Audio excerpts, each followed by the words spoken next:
We'll wait until everything comes up on the. There it is. There we go.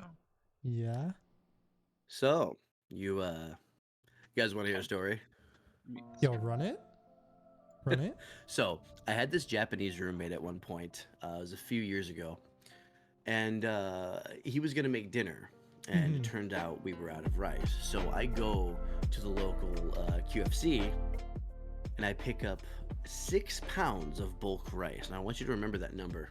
6 I pounds. come home with the 6 pounds of white rice. I sit it on the counter, and I think to myself, wait, shit, I forgot something, because I had forgotten something important. And I go back to the QFC, and I get whatever it was, and I can never remember exactly what it was, because what happened when I came home destroyed all thought that I had. I came home, and this motherfucker had dumped all 6 pounds of rice into the rice cooker. How? How do you dump 6 whole ass pounds into a rice cooker? Motherfucker took the whole ass bag and put it in the rice cooker. Okay, so the rice cooker did not fit at all, did it? At first it did. The problem was after it started swelling. Oh, It dear actually God. popped the lid off and was growing like something out of the stomach of an Aliens movie. Oh no. To this day.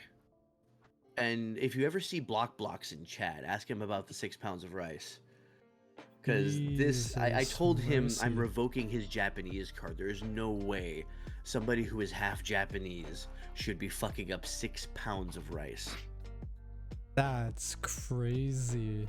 Jesus Christ. And that is my story. That's wild. That's actually wild.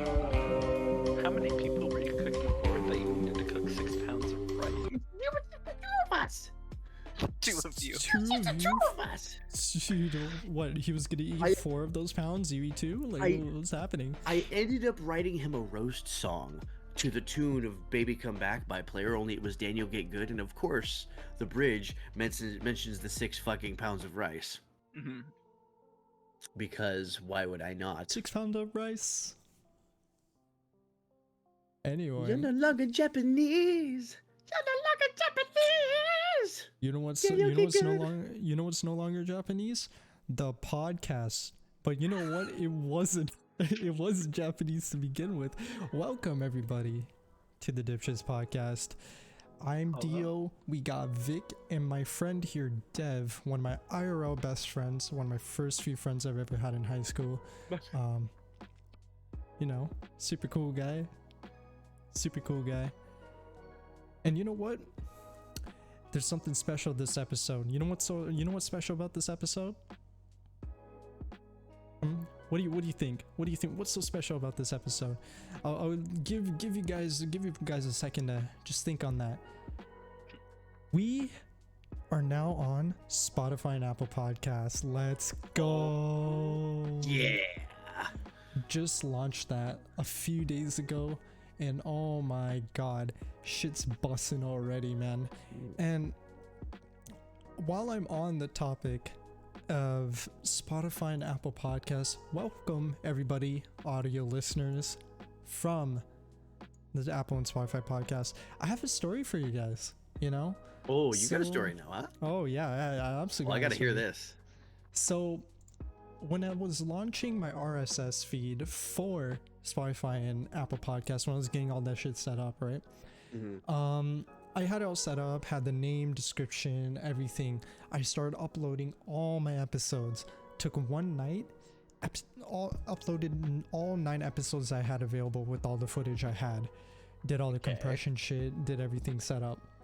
So couple days, 1-2 days passed, right? I did my advertising, I did my shilling, and you know, I did all that stuff, right?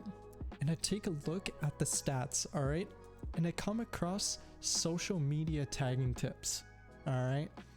And let me read what it says, all right?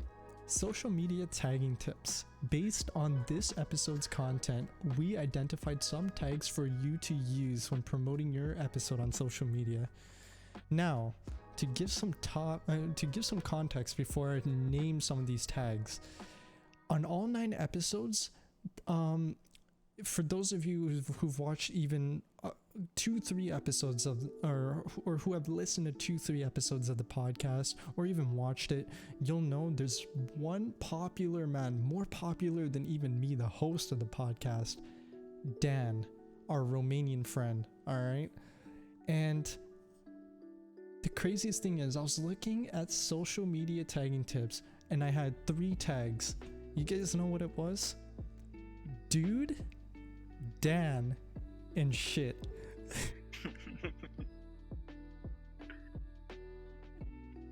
If that tells you anything about the flavor of this podcast, that would be it. So, if that does If not that tells give, you, those of you who are here from Spotify and from Apple, if that doesn't tell you what you're getting into, nothing does. yeah. That is So that is the pure embodiment of essence. So for It's those of you fantastic. listening to this episode right now on Spotify and Apple, even on YouTube, all right, watch the other episodes. You'll see that Dan is mentioned more on this podcast than the podcast itself. Okay. When Dan's name comes up as much as dude and Oh. shit, That's crazy to me. It's okay. You know what? I feel like his name is going to become a curse word at this Oh, point. That's no, what. Like one day I'm gonna go into League of Legends chat, I'm gonna type in all chat Dan, it's just gonna be 3 stars. It's just what it's gonna be. I'm telling you, man. Speaking of Apple, did you say it was Dev that was mentioning this earlier? Didn't you say that Apple and Epic are still beefing? Yes. I had come across an article earlier today stating that Apple has blacklisted Fortnite from their App Store. Really? Yeah. I expected that. Honestly, Fortnite sucks. Oh, damn. Okay. It might suck, but you can't deny the fact that it is a cash shell. I mean, it obviously is, but it's like mutually beneficial to both of them. Oh, yeah. Like that's a big financial hit for Apple to take Definitely. over a squabble. Mhm. If I guess they have the capital to be able to deny Epic the capital because they're a far larger company. If I remember correctly, though, there was something about Apple's policies that Epic didn't follow, or something like that, and that was was some- the reason why. Yeah, it was some international policy that Epic didn't follow through with. I think it was the And- whole. I think it was the whole. You can buy V-Bucks, but I guess they didn't allow it through the Apple Store or something like that, maybe. Because I know, like, you I know think how that might be. when you have a game on your like Android phone, right? And every time you have to buy something, right? It's like, it just goes through Google Play and it like tells you your receipt and everything. I guess they didn't do that. Maybe they had like an No, so- external payment method or something, and that didn't follow Apple's policies. It was either that, or it was the fact that you can buy V-Bucks on other platforms and have it brought over to their Apple platform, which True. cut Apple out of being a middleman to make Mm-hmm. money That- off of it. Okay, I mean that makes sense, and that would be against their TOS, wouldn't it? Yeah, I believe that so. would. So if I went into a Walmart, bought some V-Bucks, came back and I just want to buy something on Fortnite mobile, well, sucks to be you, Apple. Because I redeemed that shit on PC, so no profit for Damn. you. Your phones suck. I mean, it's I don't have we talked about this on stream before, the difference between the Lil Nas X blood shoes and the Tony Hawk blood skateboard. I remember we mentioned this on the Chaos Cast, episode 5, by the way. Did we actually mention that? I think you Am I- touched on it. I know we've talked about it before. I don't know if we talked about it on cast though. I know you've touched on it. I'm not 100% sure if it was on the Chaos 5, episode 5. But The Chaos Cast was amazing. The beginning is my favorite part. the beginning's always the favorite part. When you see Chaos Cast and you see the roster is Dio, Vic, and Ryu. When you see Ryu, instead of turning tail and run, you listen to the beginning, and then you leave. That's it. Damn, just the tip, eh? Yeah, just a tip, man. Well, if you want, I can go into it, or we can move on. I We have mean, several topics to talk about tonight. absolutely. I mean, up to you if you'd like to mention it. I Well, I mean, it was just remember. it blends really well with the whole Apple and Fortnite thing, as far as like bypassing TOS and making money without the permission of the company that you're operating under. And then So, for absolutely anybody run it. who doesn't know, Lil Nas X, who I think is making waves in the entertainment industry, and Hmm. I'm really proud of that, made a shoe. It was called his Satan shoes, but it was a version of a Nike shoe, and it had the Nike swoosh on it. And it was reported to have a little bit of his blood in the air portion of the sneaker, right? The little back heel cushion. Yeah. So obviously he got a cease and desist from Nike. Tony Hawk later went and made a skateboard that had his blood in the paint. The difference was, number one, Tony Hawk was inspired by Kiss, not Lil Nas X. Um, but a lot of people were saying that it was a racial thing. It was they were just targeting him because he's African American, because he's homosexual and whatnot. Which, Hmm. if you have at least a little bit of critical thinking skill, you'll realize why what happened.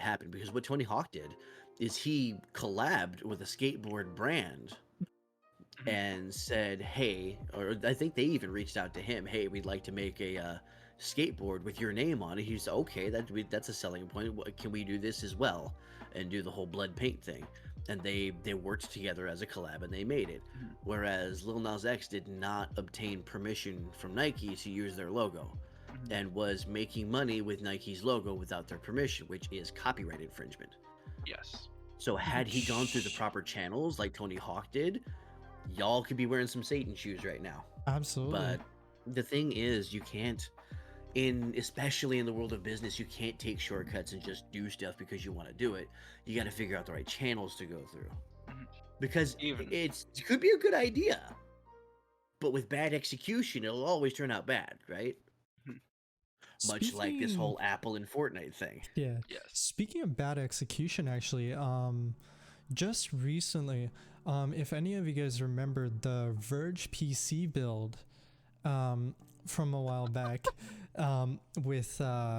with that one dude who completely messed up the PC. He Oh, actually had a redemption arc on oh, Linus did Tech he? Tips. Yeah. Oh my So goodness. when they when he was building the PC and correcting his wrongs, apparently we sort of saw why the reasons for why this happened in the first place. So it actually was not Okay. in this guy's control. Oh. So Oh it was no. poor editing decisions, right? By the Okay. script writers.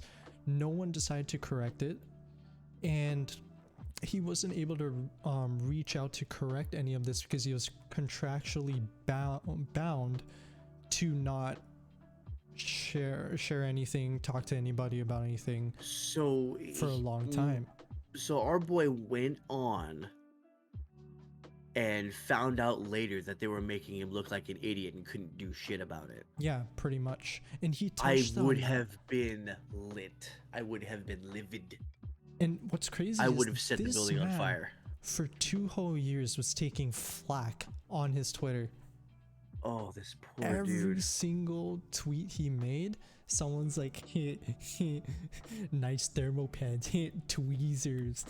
Like they make a meme about his PC build on The Verge, and like after watching the Linus video, I'm like, Ooh, dude, holy shit, I feel so bad for this guy. Right? Same though, same.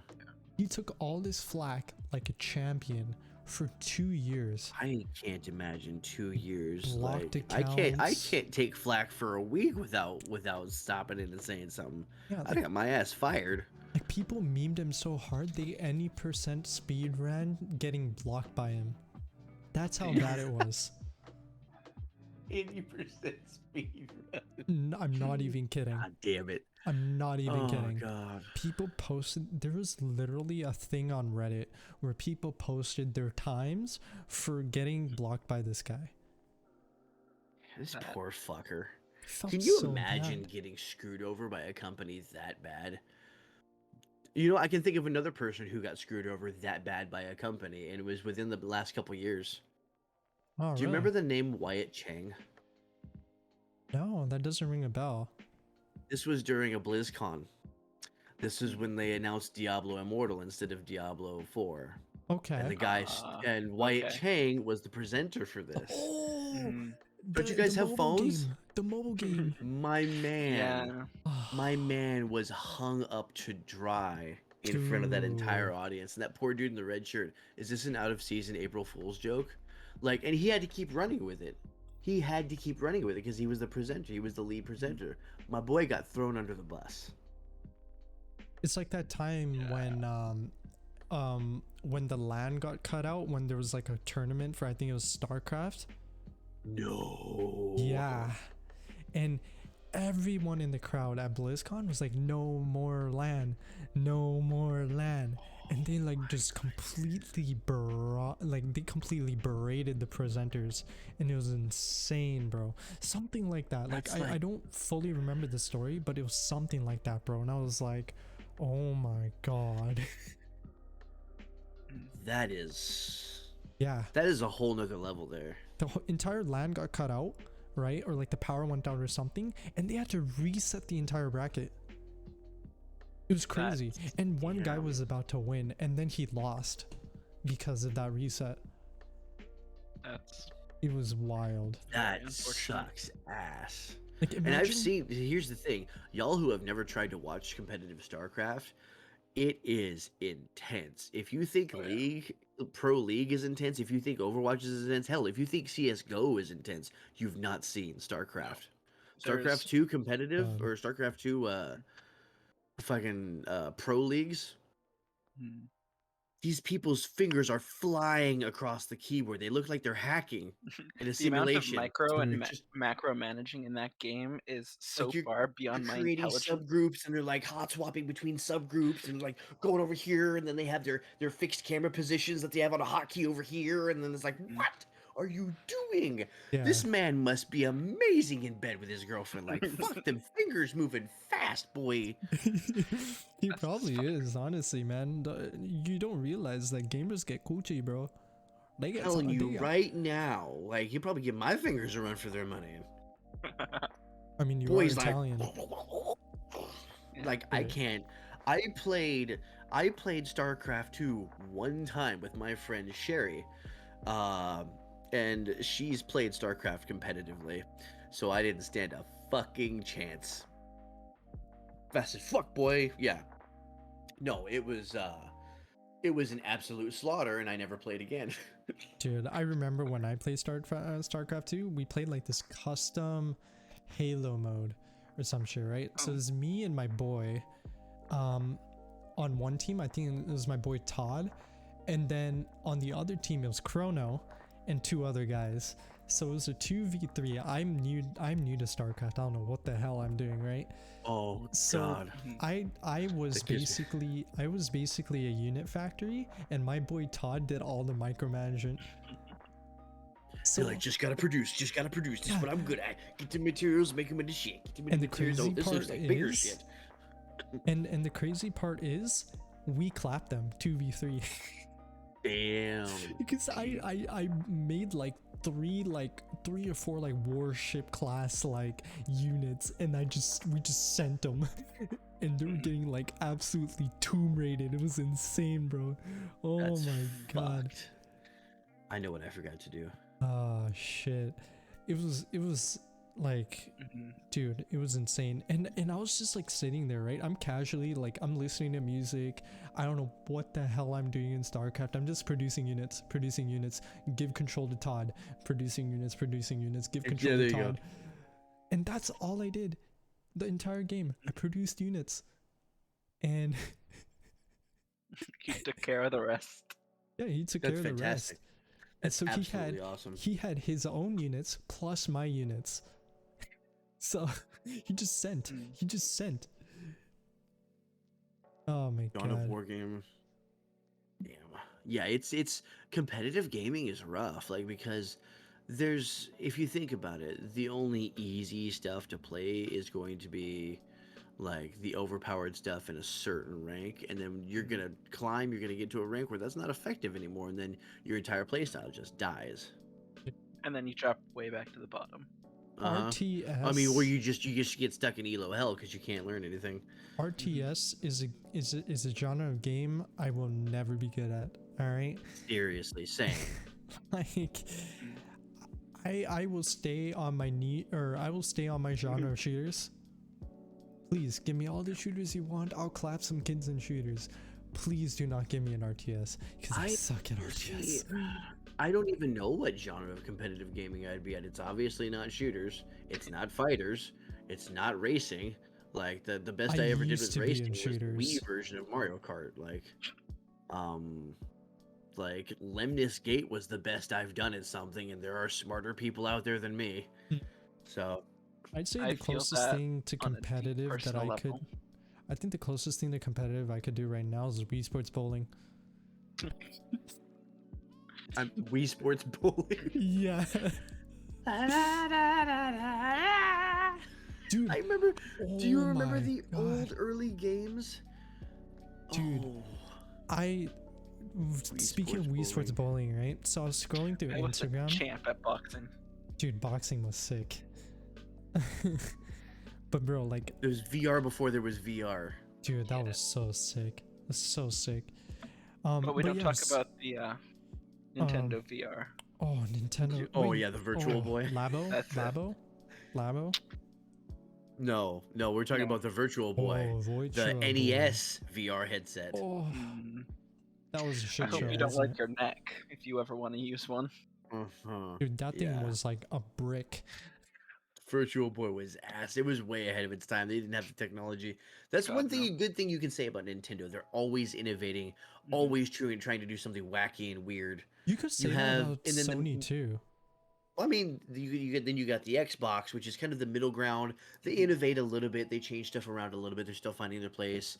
And then you have fucking Sony, which is like fake tits, just must always be the same. Never laugh, never dance. Well, I mean, they Never have cry. tried their hand at being innovative, like PSP, PS Vita, They- way, Kind of, but like way too out, if you think about outside it, their time. this is the furthest departure they've ever had from their controllers since the very first controller they ever made. PS1, PS2, and PS3 controllers all looked exactly the fucking same, Yes, and I have right? one of each. Now we have the PS5 controllers, which, like, thank God they did something because these things feel amazing. Oh, they do. The And have you ergonomics. ever I've never held recognized? one. You can hold It's mine got when a you come great over. weight to it. I don't know about you guys, but when you pick something up that's technology, don't you hate it if it's like a feather in your hands? Yes. You want to feel some Oh, yeah. weight. You want to feel some bulk. I don't want to feel I like wanna when I feel pick up my equipment. controller that Light it's gonna and break. our brains equate light and plastic with cheap, Yeah. heavy and metal with quality. But basically, yeah. This weight reminds me of an Xbox 360 controller with batteries in it. Mm. Yes. But like, Yeah, I can see but that. like Did slightly anybody ever lighter. get the rechargeable battery packs for the controllers, the 360 controllers? No, but I had my 'Cause cousin. I did. Yeah. My cousin I did. And you like I had you two of shove it them. in there and you're No, what I liked about the batteries that you had to manually put in is just when I was younger, I would always pretend I was loading a fucking shotgun. right. And you're like, Yeah. Pop it out, drop the batteries, load them in one at a time. I Yeah, mean, yeah, yeah. you with that and me, even into my 20s, every stick I saw on the side of the road, I was like, sword. Sword. Exactly. Sword. Is that a good sword? Dude, that was me with, you know, That like would how, look like a gun. you know those cardboard rolls, like the big long stick Mm. rolls? Yeah. Like the wallpaper. Like the ones we or have. not Mhm. wallpaper. Wrapping paper. That's like it. They wrapping immediately paper? became lightsabers. Yep, they're Yes. lightsabers. Dude, those are fun. Those are so fun. And until um, you cripple it, and then it's just floppy. Then Yeah, it's yeah. beginning to look a lot like Grandpa. Nah, it becomes Yeah. nunchucks, and then you wear that out, and then you rip them into dual poles like Nightwing. I did that one time when they were in half. I tried to double chucks with them, and they just because I actually know how to use nunchucks. They just ripped. I was like, well, That was about as short as a session in bed with me. Fuck. Damn, that's crazy. That's crazy. But dude, technology has just evolved so much in these past like just 20 years. Like if you look at, or 21 years since 2000, in between 2000 and 2021, I feel like has been the biggest like biggest state of evolving in terms of technology, if that makes sense. I'd say so. Like it's accelerating. That think curve is. I Sorry, think go I ahead, had Dev. read something. No worries. I think I had read something about thermal paste or something about like thermal conductors, how they're finally starting to figure a way to step out of the quote unquote Stone Age for them. Yeah, it was the semiconductors that we're running short That's on right now. Trying to get away from those because everything needs them. That's why I watch a YouTube show. It's Kevin Hunter's channel, the Homework Guy. It's all about car buying and everything like that. And almost all of the manufacturers right now are experiencing a shortage of new vehicles because they can't get these semiconductors in. That's one of the reasons that graphics cards are so expensive right now, is they can't get the semiconductors in. So obviously, trying to find an alternative to these things is the next logical step. Speaking of alternatives, I read an article. They made plastic chiplets.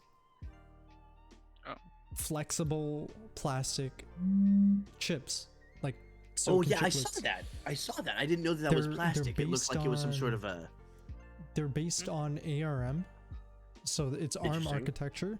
Right now they barely run. They don't run good, right? Because it's really early stages. It's a plastic wafer, and all that stuff. But they're saying this could be the future. Just the future of chiplets. People. Yeah, because think about it.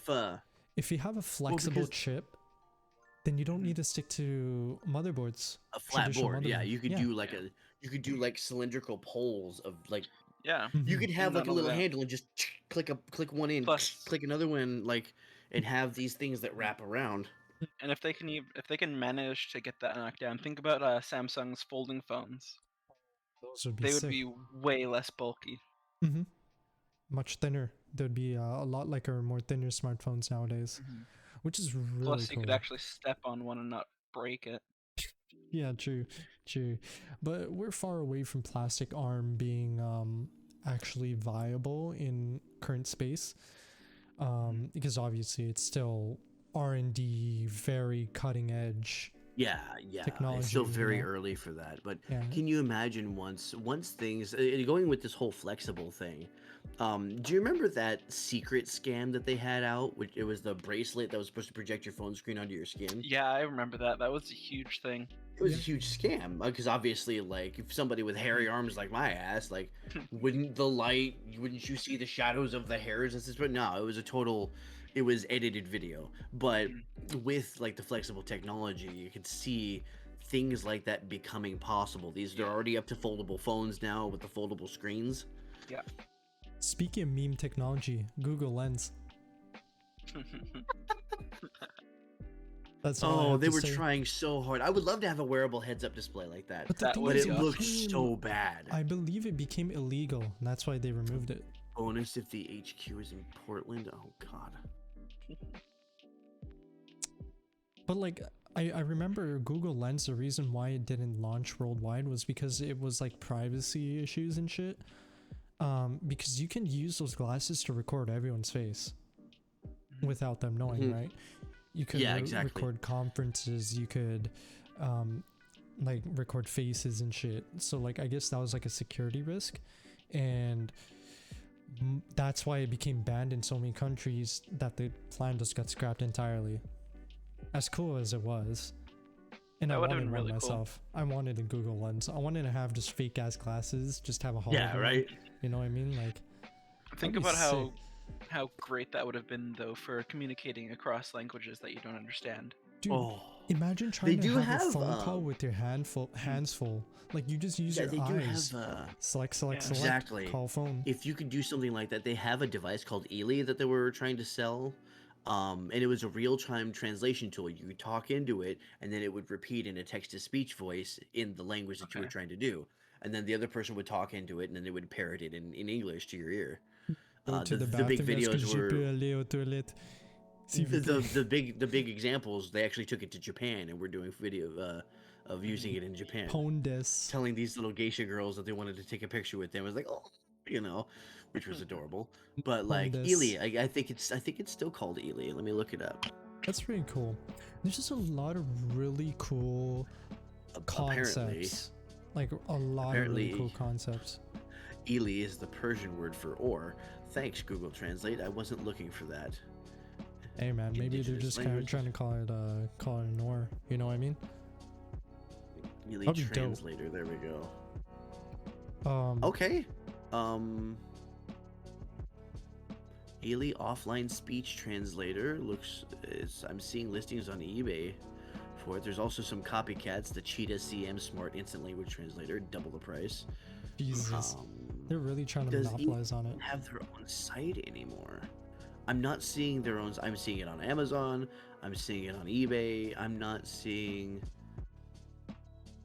that they have their own site though, which is really weird. Usually a product has its own site. Weird. There's one with a screen on it. It's the Jarvisen voice translation device to your global data. Hydration time. Hydrate. Thank you. And it's $500 with free shipping. I don't know. Personally, like I love languages. I love languages so much, and I wish I had the time to study more. I know bits and pieces of like 20 different my language. Yes, batch. One day I'll teach you like all the basic shit, like how to say hi, how are you? Yes. And all that stuff. Oh yeah. There we go. I remember I taught I remember this I'm sure Dev here knows. I remember when the four of us boys, so like we have our own group of friends, like we had our own group of like there's like there's like 5 of us, right? And I taught them how to say my name, like my real name actually, right? And I've taught you this too, Vic. And I did that, so I'm like, okay, if I ever find someone who's trying to be their doppelganger, I can test them. And I'll ask them how do you say my name? It was just a random thought it came up with, like that one, just randomly one day, and I was like, you know what, I'm gonna teach you guys how to say my name. And then I taught them. But I was like, yo, if I ever see one of their doppelgangers and they try to convince me that they're them, I will test them. I'll ask them what's my name, and if they say it the wrong way, then I'll slap the shit out of them. You know what I mean? Like just like that, and be like, caught you red-handed. You're fake. You're fake. You're not Dev. You're Ved. No. Got no chill. Yeah, bro. Also, side note, comment coming from one of our regular podcast viewers, our resident gun nut Schmorgy. He mentioned how he asked a question. And I'll read it out here like it's a tweet. Have you ever realized that every Tomb Raider game, anytime Laura goes into ancient ruins, it blows up? She is the most destructive force to natural history that there's ever been. And you think? Let's swing on this pillar and bring the entire temple down. She's just after the money, bro. Another thing I was thinking about. She's a literal gold digger. No, that's a great point. It's crazy, right? It's the same thing in Uncharted. If you think about it. Yeah. Worse than Indiana Jones. At least Indy tries to preserve the site. Yeah, until he finds a rolling rock literally coming after him and he has to run away. Well, I love that's the first thing people think of in Indiana Jones is the boulder escape. No, I thought about that scene where they cracked open the frickin', what was that? The Holy Grail. That's the first thing that comes to my mind. The switcheroo. Mm. Yeah. Mm. I always think of the boulder first or the whip. Just Yeah. just, Oh, yeah, just the his whip. whip, you know? There's a lot of classic moments from that. Yeah. Snakes. I forgot Why who did was it have that to be actor that snakes? played Indiana It's Jones Harrison again? Ford. Harrison Ford, right? That's who it Yeah, was. Han Solo and all the yeah, other, yeah. It took me a belongs in a moment because museum. I had to Well, he remember. was Han Solo. Was Yeah. Han Solo, yeah. Harrison Ford's done a lot of Spoiler things. alert. You know who also has done a lot of things was Richard Dean Anderson. He was, and these are older shows, so bear with me. I'm showing my age. I'm completely calling myself out right now. But Talking to two guys in their MacGyver, 20s. he played MacGyver. He played the main character in Stargate SG-1. Richard Dean Anderson's been all over the place. I've been meaning to watch Stargate. Stargate's good. It's still on Netflix too, Mhm. surprisingly. They have a lot of older movies on Netflix, though. I mean, I still try not to spoil things, honestly, just because there's people who haven't seen stuff, and there's some public spoilers that are, that people are gonna hear, like Star Wars. No, I am your father. That's it's a famous line everybody probably knows, but still, I tend not to talk about it that much just because I might meet somebody who hasn't seen Star Wars and I'd want to give them the freshest experience possible. I don't know if that makes sense. That would be crazy to me, but like I understand. Like, you know what I mean? Like Star Wars is just something that like you think is very common, right? And like it's not.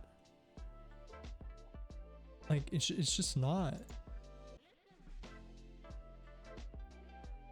And like I'd like to say that yeah, everyone knows Star Wars, everyone's watched it, and it's really like, as I said, it's just crazy to me that some people have not, and it's like, dude, you're missing out.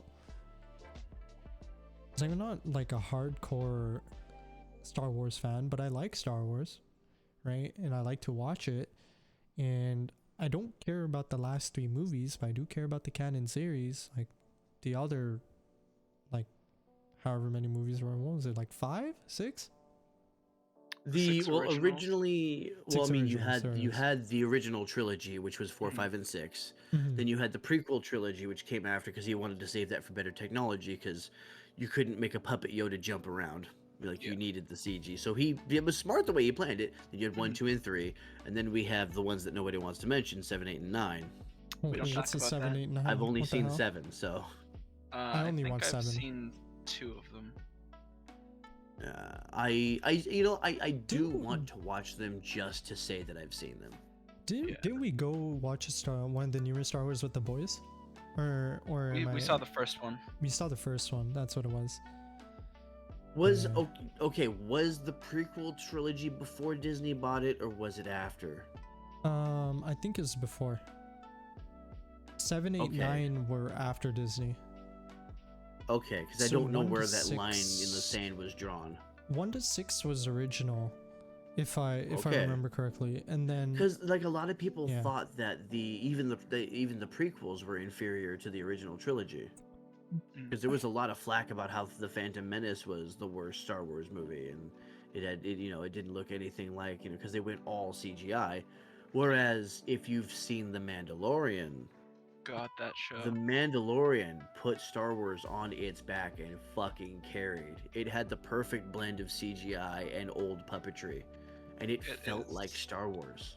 I I am want to in watch. love with that show. I want to watch Yeah. Mandalorian. I haven't yet. Dio, you need How to have watch you it. not seen that yet? Probably because he Okay, doesn't have Lord. Disney Plus. I But do. no, I do. Dio, Fair. I you borrow, okay? No, I borrow someone's Disney Plus, but I don't use it often. you have homework, my guy. Yes. You are Watch- going to watch the first 2 episodes of The Mandalorian. Yeah, I know. I've been going through the Star Wars series, so I finished the Yeah. Clone Wars show, and I want to. I need to actually watch like the show, The Clone Wars. And I'm almost done Rebels, but I just paused it for a little bit. But I'm almost done Rebels. Then I'm gonna watch the Mandalorian. Then I'm gonna watch. And honestly, sorry, then go I'm ahead. gonna watch. Then I'm gonna watch Bad Batch. Mm. Right after. I have to say, for anybody who hasn't watched The Mandalorian, at least watch the first season. Yes. Just because I haven't touched the second season because I liked Gina Carano and I liked her version of Cara Dune, and she's not in the series anymore. So I hate when they recast things. I recently learned that they've already done that shit to Wheel of Time. They recast my favorite character, Matt Cawthon, That is tragic to hear. for season 2. Yeah. So we're gonna have one Matt Cawthon in season 1. We're gonna have a different Matt in season 2, and it's gonna. I'm already disappointed with that, and I haven't. The series isn't even out yet. I was gonna say, I don't know if you guys know the YouTube channel Corridor or Corridor Digital or Corridor Crew. Yeah, the any of those Node channels. I Yeah, the don't people know who if did I'm Node. familiar with them. Yeah. Boneworks, right? Yes. Yeah, I know them. I have So- Boneworks. Okay. So Yeah, they're the people who made Boneworks. those guys have a series where they bring in a bunch of stunt artists, like people who Yeah. do stunts for various different shows, and they bring them on set. They watch a bunch of stunts happening in movies, and then they just give peanut gallery. And some of the stunt people they bring in are actually people who act in The Mandalorian as stunt Oh, people. that's sweet. Yeah. That's sweet. Um, Man, stunt people are they're insane, dude. dude, they're wild. Like, one of the big things in martial arts is knowing how to fall. These fuckers know how to fall. Oh yeah. Yeah. Like, and that's one of the things that was so impressive and so unique about Jackie Chan when he was doing his movies is I'm fairly certain he did almost all of his own He stunts. did all of his stunts. The Yeah, times he had- insisted he did them. Yeah. The times that he'd been carted off to the hospital because he broke something. Like, you know Like, that scene in Rush Hour s- where he falls down all those lights? Oh. He got injured by that. Yeah. Yeah, they a whole bunch of third-degree burns, if I remember. Ooh. Third degree burns, and I think he broke something. Or he sprained something. Yeah.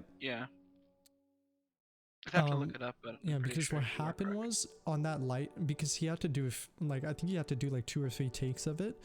Yeah, he One had of to do a them few went takes. really bad, and that's what really made him hurt. I hate to interrupt this, but can you guess what I just got in my Discord DMs? Spoilers. Man, I'm sorry for bothering you here. I'm getting in trouble about your Steam account. Oh. Live, we have a scammer. Damn, Live. bro. Why are they not, bro? They should learn from me and not do that, you know? Like, yep. I just want to see what he says, so I reply back, LOL, really. Dude, that's wild. The best thing Is to do it with from scammers to waste their time. is it from That's anyone exactly we what I'm know? going to be doing. Is it from anyone we know? No, just some dude named Dexter, and he's got a picture of a car on his profile. Oh no, that's Just Crow's randomly dog. messaged me on. It's Crow's dog. Oh God, Crow, control your fucking dog. Your dog is trying to scam me. For you, That is one smart-ass dog. for you, audio listeners on Spotify and Apple. Oh, he found me Crow via or- the Lemnis Gate server. Oh shit, Crow or Crowlot is one of our friends. Well, mine and Vic's mutual friend. And super cool guy. He has a dog named Dexter. So Mm-hmm. that's just some background for you guys. He's also a podcast co-host. Feel free to check out some episodes he's on, like the Legends of the Fat Hog. I forget what episode that is, but he's on that episode. Legends of the Fat Hog. Yeah, bro. Yeah, bro. Fucking goddamn it. Hey, man, I got some sick titles, bro. I'm telling you, Oh, he found me. He found me in the Lemnis Gate server, so I gotta. dude. do I get- Lemnis Gate slaps. It's a sick game. I'm just. It's a great game. I just gotta screenshot this so I can give it to the admins. So let me check what episode Fat Hog was. Episode 4. Episode 1 was the Kilroy debut. Sadly, Kilroy is temporarily retired, so we only get that one episode to cherish for now. And remember, if you guys ever decide to comment on the YouTube videos, so if any of you Spotify, Apple viewers end up going to the YouTube channel or even come live on Twitch, make sure to say Kilroy's short and he's 5'6", all right? Don't believe that he's 6'5". He's 5'6", okay? And if you ever want to DM someone from the podcast, make sure you join the stream, get on my Discord and message Victor7. He's always free to get DM'd. So feel free to. What are we DMing me for? Yeah, if you ever want to talk and interact with anyone from the podcast, just talk to Victor7. He's a really cool guy. He loves getting messages from the fans. So, yeah, feel free to use my inbox, you cuck. Feel free to send him. If you want free guns and gun facts, you guys can message Schmorgy or Schmorgasforgus. He'll tell you some really cool facts about guns. And if you like guns, then feel free to be his friend. We're hoping to bring in a gun times with Schmorgy as a segment sometime in the podcast. So that would be really fun. Have a Schmorgy in the gun range segment. Telling us all types of shit like what ammo type does Ps5 take from World War II, so shit like that. The ammo shortage must really be hurting. Mm-hmm. They really do be, man. Well, that's the thing, bros. Make sure you guys check out all our socials and shit, man. And for those of you on the live stream right now, !pod and !YouTube, get the YouTube and the Spotify Apple links, follow it up, make sure to slurp it up, make sure to get all that shit followed and stuff. It really helps. We just peaked over 25 listeners in the span of a few days, so it's pretty sick. And we've hit 50 streams. That's Pog, man. That's Pog. So feel free to upvote it. There will be more roasting of Dan because we all love to roast Dan, and just make sure you check out all the things, everybody, because I saw something start posting and I was like, oh shit, I gotta ban this. Oh, it's the bot. Never mind. Ban the bot. Yes. So yeah, you guys better get in.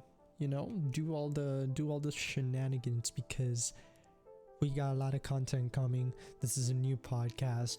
A lot of different things are going to be happening. Quality changes. I'm going to be changing my mic soon, which is going to be really sick. We're going to have different segments with co-hosts. We're going to have all these crazy things as we keep growing. So make sure you share with everybody. Share with your pets, your family that can actually consume this content. If they don't freak out or have panic attacks, share it with your enemies that I may lambaste their eardrums with my ultimate power. I'm sorry. Yeah, that too. Russian imports of ammo. Oh god. If you guys like D&D, we have make sure to come in on Vic's podcast because we can mention D&D. All right, if you like talking about D&D, we can get started on D&D. And speaking of D&D, all right, Vic here is a DM. All right, he's a pretty sick DM. He got me into D&D. We just played what was it, session 0 of Curse of Strahd, and I have a stand. I'm a JoJo reference. Okay, I'm a JoJo reference. I'm punching holes already. I'm punching holes in people's head tops, and I am tearing limbs out of people's bodies, man. I'm doing work, and we have a really star-studded lineup on the D&D shit. So it's pretty sick. But yo, Vic, leading into D&D shit, what was your worst time DMing? When was it? What was your worst time DMing? I would have to say that it would be near the beginning. Because when I started DMing, here's the thing. I got into D&D in a very weird way. Most people get in and they start playing, right? They play for a few years, they do a few hundred sessions, and then they try their hand at DMing. Yeah. That's the natural way to go about things. I, however, do not do anything the natural way. I always do things the hard way. Is there any other way? Yes, but I'm stupid, so I don't take it. So I jumped straight into DMing because I, as a published author, thought that this would probably help out my writing. and it did. Um, Side note: Vic is a one brain cell Andy. Just saying. Continue. I swear to God. So I jumped in. My first session that I ever DM'd was a 12-person public table that I was getting paid to run.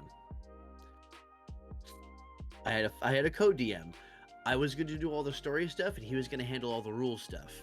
Over a period of about 4 or 5 months of DMing with him, I learned a lot of the rules stuff, and we started splitting the tables where he would run one party of 6 and I would run another party of 6 in the same world. And so like what they did would affect like the stuff that we could do, and different parts of the world would have been handled by the time we got back. And whoever wants to go on this quest, you're at that table. Whoever wants to go on this quest, you're at my table, type thing. And it got to the point where he was just kind of done doing it, and I ended up managing the entire event myself. I ran this for, I want to say, about a year paid. And it was at a social lounge that I was already getting paid $16 an hour at, so it was fantastic. So Dude, I'm over that's here sick. getting paid $16 an hour to play D&D. That's wild. But like sitting there, and of course they were ordering food, so the program was paying for itself. So I learned how to DM in the most severe DMing environment possible, which was where most people want to end up, which is being paid to DM and making it a part of your job. Eventually, because I did 4 different things in that building. I was their security officer, I was their game technician, I was their lane technician for the bowling lanes, and I was their event runner for the D&D. I remember This place. Yeah, our Tabletop Tuesdays is what we called it. So they eventually ended up deciding that they needed to cut back on stuff. So they didn't need security anymore, they didn't need game tech anymore, they didn't need a lane tech anymore, and they didn't need Tabletop Tuesdays anymore. And I was like, well, what do you want? And they hit me with this right before I ran my last session there. So I had to That's like chopped. and then try to run this fucking session.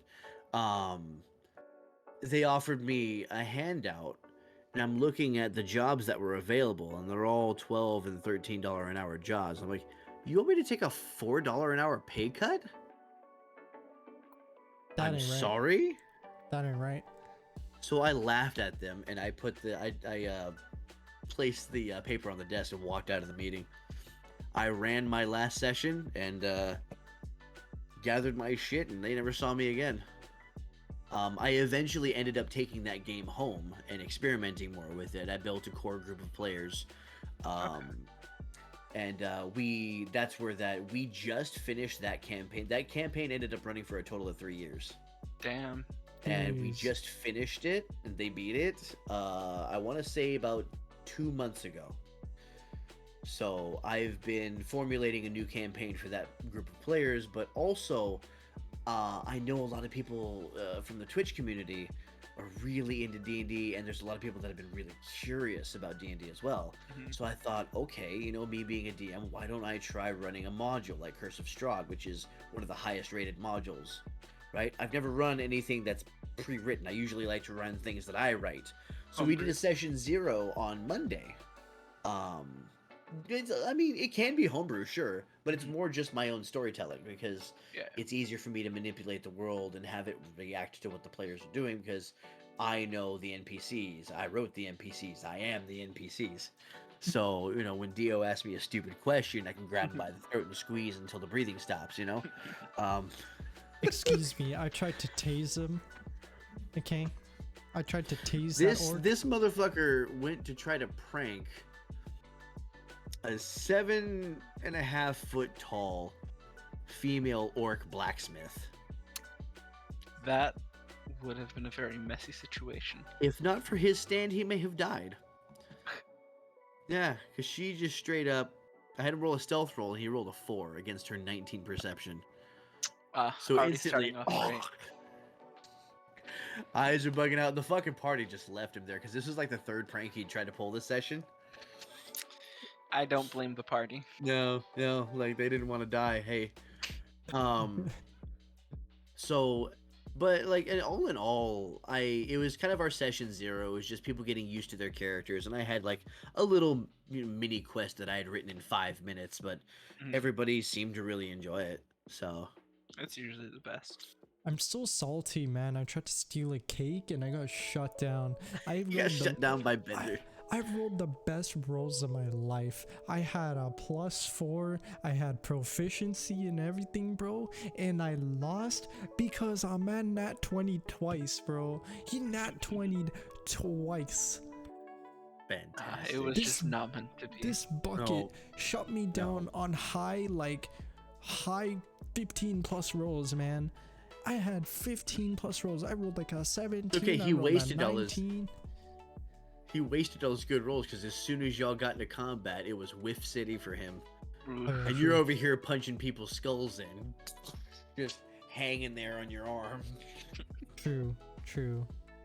I like You- my fatalities. Oh, y'all were putting it down. It was fantastic. Dude, ripped a good guy's shit, stomach good shit. out, dent and put a dent in a dude's skull. Yeah, yeah, it was. And it was funny because we were talking offline about the possible subclasses because I started everybody at 2nd level. Oh, okay. Because we have 2 brand new players. So I chose 2nd level because at 1st level, like, you get sneezed on and you're dead. Oh, definitely. I felt that in my first session. Mm-hmm. Like Bender, I think Bender took a total of what 17 damage in 2 rounds. Thankfully, he was what did he do? Orc barbarian, so he had plenty of hit points. But And he got he, healed. I know, he got and I healed. took him down to something like 9, but because he just kept getting weapons buried in his neck. But I didn't want to go Awesome. with 1st level because I wanted the new players to have Something some to use. well, I wanted to have some generosity, some leeway, you know, Mm. because I wanted there to be room for mistakes and not have them be deadly, you know. But at the same time, I didn't want to start at 3rd level because 3rd level is where you pick your subclass and that's where shit gets complicated. For most classes. So This is one with of Dio them. being a monk, I figured like 2nd level is going to be great. With Bender being the barbarian, 2nd level is probably going to be great because I think 3rd level is both when they choose their branches, their paths. So we were talking to Dio about because Dio's character has a secondary character. It's kind of this ghostly version of a water genasi, and basically has that as his stand. So a lot of times he lets her name is Toya. He lets her out to do the attacks instead of himself. And the way of the astral self basically puts that in stone. Like, this is your stand. You get a punch ghost. So it's almost perfect to kind of flavor this that way in case like Dio wants to be using weapons and stuff like that, and then he calls out the stand and just rocks something because it actually gives you extra damage on those stand attacks. So everything that we've written just comes together. Because right now my stand and my character do the same thing. Exactly. Yeah. The stand is just there for flavor right now, and then once we sort of get into astral self, it's gonna be more than just flavor. It's gonna be some spice. Like You we're can adding actually have a some- rule set to use with it, and that's We're adding the way some of the astral Indian self is one of spice. the newest subclasses too, Mhm. because it just came out in Tasha's Cauldron of Everything, which I own. So, if need be, I'll buy it on D&D Beyond just to enable you to use Look the at it. subclass. Fair enough. So, but yeah, it's and one of the things that I love about D&D, and this is what I try to tell people who are skeptical about it. It's like, yeah, you know what? There's bad DMs out there. If you find one that you get along with, fantastic. But the thing about D&D is supposed to be that it's about freedom and it's about choice. And it's about immersion. To me, that's the way I tend to like to run my games. Because in a video game, the advantage of a video game is a graphics engine, right? You don't have to use your imagination. It's all right there in front of the screen, right there for you, and it's being rendered for you. But the drawback is there's only so many responses you can program in because there's no human running it. Mhm. It is being run by a machine with its limits. So you can only ask the questions that are on screen. Whereas when I'm your computer, we don't have the graphical engine, but I can adapt to you. You can ask any question you want and I will have an answer. You can perform any action you want. There will be a consequence, Yup. right? Just like So, 3 pranks. and that's why it makes it feel more real, because if you can think it, there's multiple ways to do it. So, I will be right back. I have to go let my dog out, but you guys keep indeed. going. Yeah, we can carry. Absolutely. Um, But yeah, I mean, I'm enjoying D&D so far. I'm glad you like it. For someone who's done a session 0 for the first time ever, I've never played D&D in my life.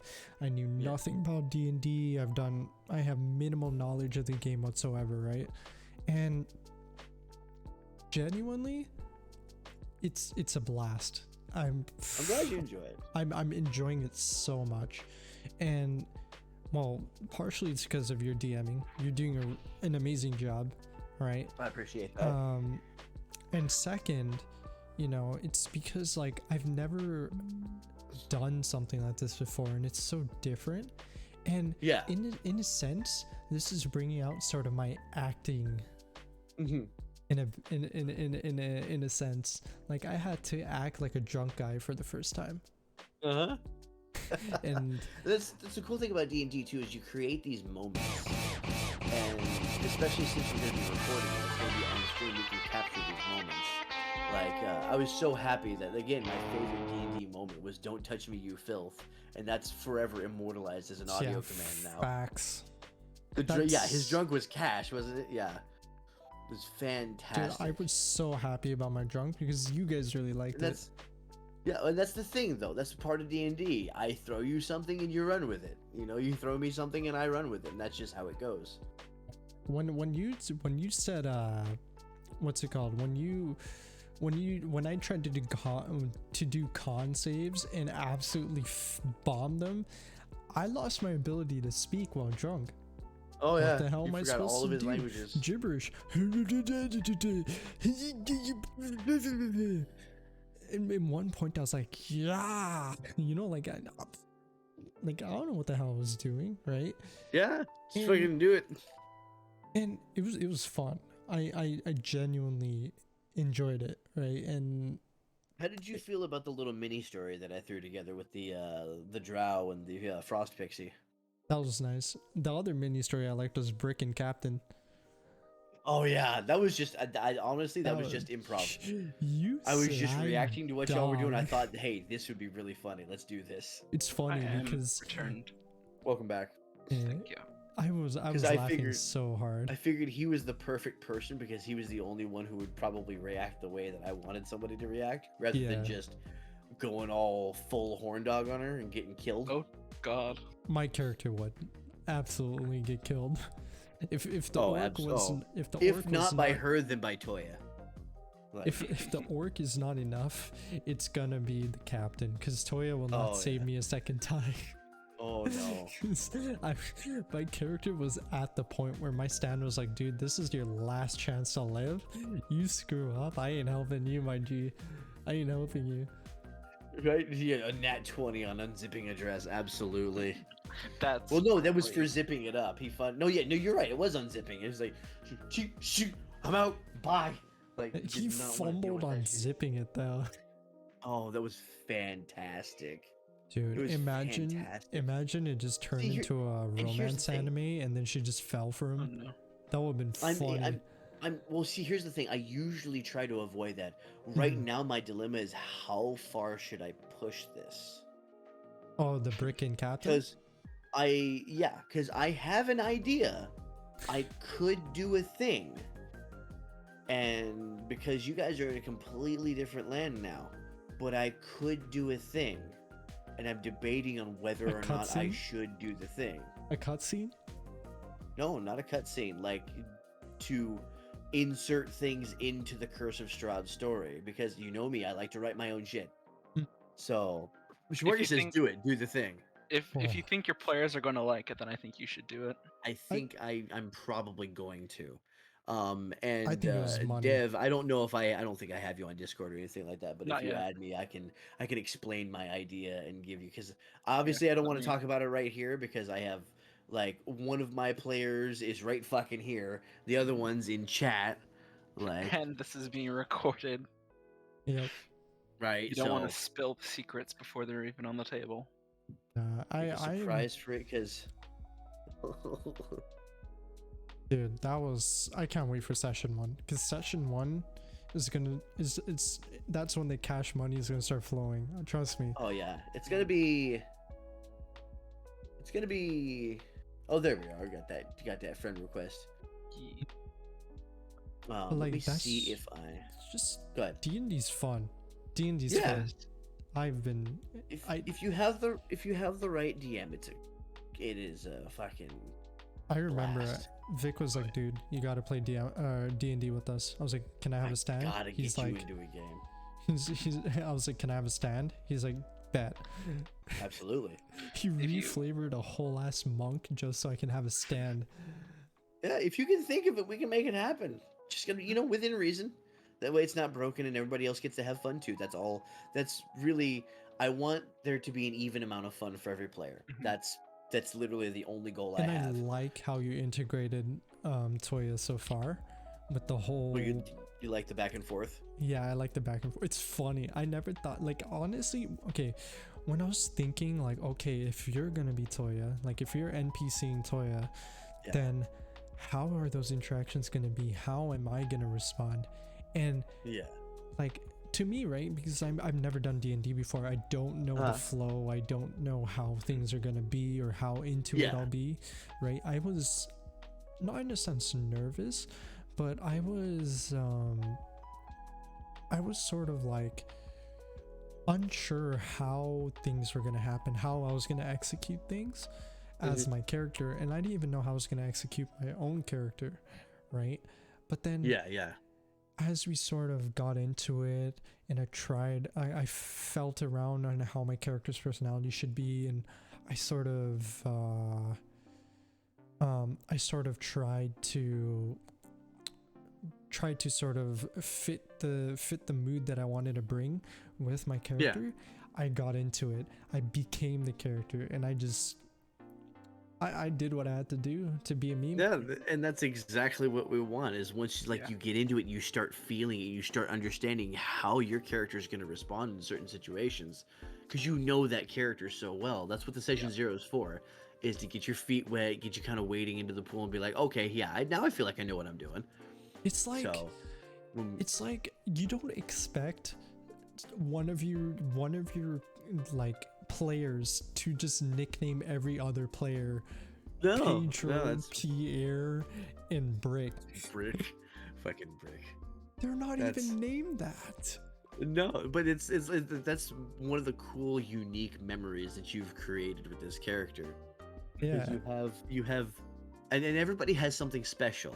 Yes. Like Crow's character Batreon, I was initially really worried about this character because I felt like Pedro. going into Barovia, an emotionless character was going to be really hard to write things around. And now after seeing how he does in the session 0, I understand how I can write things to where he starts to learn about these This things. character's like Blitzcrank mixed with Bastion, but has Yeah, like exactly. no empathy. You know what I mean? Like, Yeah, no, he's a really good blank slate, and I've already started planting that seed with like, do you feel an uncomfortable tickle? Like describing the emotion without saying the emotion, Mhm. because that flexes the muscles in my brain. Because how do I relate this to a creature that doesn't feel? So, I mean, because he's kind of, it's like a Warforged, but it's a Tulaton, so it's like a living mannequin that's made out of a certain type of tool set. So Right. he's made with alchemy tools, so he gets a swim speed, and he knows a couple of formulas and things like that. So, but he's also playing a cleric. Ah. But again, like a walking, a living mannequin that hasn't really discovered how to be human yet. Mhm. So like his development over the entirety of Curse of Strahd, like recognizing emotions in other people, like now I know how I'm gonna feed this information and help him start transforming his character. Then you go to Pyrrhic, who is a changeling orphan, somebody who has been out on the streets the entire time. Nags' character.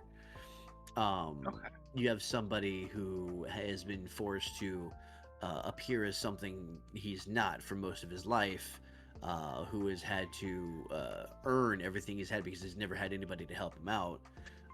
So he's, kind of sympathetic towards those like the beggars, the homeless, the orphans, and whatnot. But at the same time, not relying on anybody to help him out because he was only really ever had himself. Understanding that this character every character, when you write a good character, it just, and this is lessons for anybody who wants to be a writer or an author someday. Yeah. When you write a character, every character needs to start out with a lie the character believes, and it's something that is wrong. Because whether you're taking the character on a positive arc, which is most common, or a negative arc, at some point they have to confront the truth and either accept the truth and believe something different and evolve as a character, or reject the truth and hold on to the lie even tighter, which is that negative arc. Usually taking that negative arc makes one into a villain. Yes. Usually the positive arc, or redemption arc in some cases, leads into them being a little bit more on the side of good. Not always, but my point is, the lie that Pyrrhic believes is that he's the only thing he can rely on, right? So there will be situations where he's going to need the team's help, and eventually will have to ask for it. And it's going to be a turning point in this character's story. We take Barrick, who is this half-orc barbarian who has a really, really strong family legacy. His father died an honorable death, and so he joins the town's guard because it's the easiest way for him to follow in his father's footsteps, right? So in his mind, the lie that he believes is that he needs to die in battle to measure up to his father. He's also Right, kind so of a he's- meathead. Yeah, so I mean, 9 intelligence, yeah, but that's a facet of his story, is that, you know, and there's the stretch and the hydrate, because Barrick, the lie that he believes is that he needs to die in battle to measure up to his father, right? Sounds like an Olaf situation. Basically, yeah. Oh, damn, you were on it before I could get to it. I got you, bro. Continue. I didn't even see what was God said. damn it. But yeah, so, and then we have Ginjo. Ginjo is a little bit of a tougher one. Just because you're kind of so multifaceted. There's no, like, the upbringing was good. You grew up in a noble house. Still try to help out those beneath you, but you're addicted to pranks and stuff, right? So there's no, we don't really quite have a lie the character believes, but I feel like on entering Barovia, Ginjo is going to be kind of shaken as to how different this world is from what he is used to. The feeling of despair across this entire land is probably going to get to him. And thank God he's got Toya with him to keep him straight, because, like, seeing the things that he's going to see is probably going to throw him for a loop. You know, maybe the He's lie gonna that he drop some believes on is the that, way. you know, the world is good and great and that there's nothing really wrong with it and everybody can kind of live as they are and that there's not really much of a problem, because he's kind of a happy-go-lucky character, right? There's nothing really. Naive. Yeah, exactly. So that could be a really good selling point when you encounter something horribly tragic and emotional, and it, like, throws your character for a loop, and you realize that some parts of this world are really, really shitty, right? How do you feel? Like, how would you feel once you've seen something like that? I honestly haven't really thought too much about that, because Yeah, for I mean, me, this is way in the future, but Oh, absolutely. It's just because, like, my main intention for Ginjo is to be funny, lighthearted. yeah. It's who he is. It's Comic what his relief. yeah, it's comic And in relief. Ginjo's mind, it's easy to justify punching a hole through a bandit's head because it's a bandit, it's a criminal. You don't really view them as human, right? Bad guy. Exactly. Right? But what It's not like happens? he has a family. What at happens home. once you're pitted against somebody that you know, Yeah. right? Okay. Then that's when it becomes more difficult for your character. Like, it's no longer just a combat encounter. It's, I don't want to kill this person. Okay, Right? I feel like this is a trap for you somehow bringing in a specific character from Final Fantasy VII.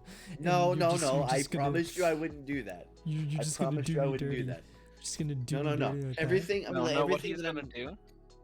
What he's gonna do is he's gonna create an NPC that you're all gonna get really comfortable with, and then later down the line, he's gonna bring up some hidden backstory, and he's gonna give you a choice to either kill this person or let him go and keep on their nefarious deeds. Hey yo, if there's an NPC named Jimmy and I'm forced to kill him, I'm not gonna be happy. Oh, Jimmy. No. See, the thing is, I already have a so I need to put Oh, down my dang. alerts. But damn, Oh, damn. Look at Yeesh. that. Prime for 3 months. That's crazy. I just had to. I had to get out. I had to recognize that because that's a 3 month Yeah. sound that I just heard. Absolutely. I need to put my alerts on now. The other option that I could have is to start a prank war. Have like a Yes. gnome, a little gnome that finds him and follows him around and pranks him better than he can prank everybody else, so he gets pissed off and like can't find this fucking gnome. I should put Rip back in. Dome the That's- gnome. That's See, insane. so Rip, I mean, he had a much longer name, but we called him Rip for short. One of the first characters I ever made, years and years and years ago when 3.5 was a thing, before I'd ever played. Oh, got the volume and everything. I see what's going on. Oh, pardon me. Rip was like Ginjo. He was a serial prankster. And as a gnome, like, they value that shit. So he became the best prankster in his village. Yep. Dude, Oh, I there's a remember clam. you Oh, God. mentioned. I remember you mentioned this. This to us. Yeah. About a gnome who just plays pranks all the Mhm. time, and it's Well, like he got so good at it that he left his village and he went to the nearby human settlement. He was bragging at the tavern about how good he is at pranking, and the drunk bard in the corner said, "Why don't you go prank the copper dragon at the top of the mountain?" So of course he did. He brought a girdle of gender change and put it around its talon. So she became a he and was pissed about it. Of course, the thing is, you don't know about copper dragons. They are also pranksters, oh but no.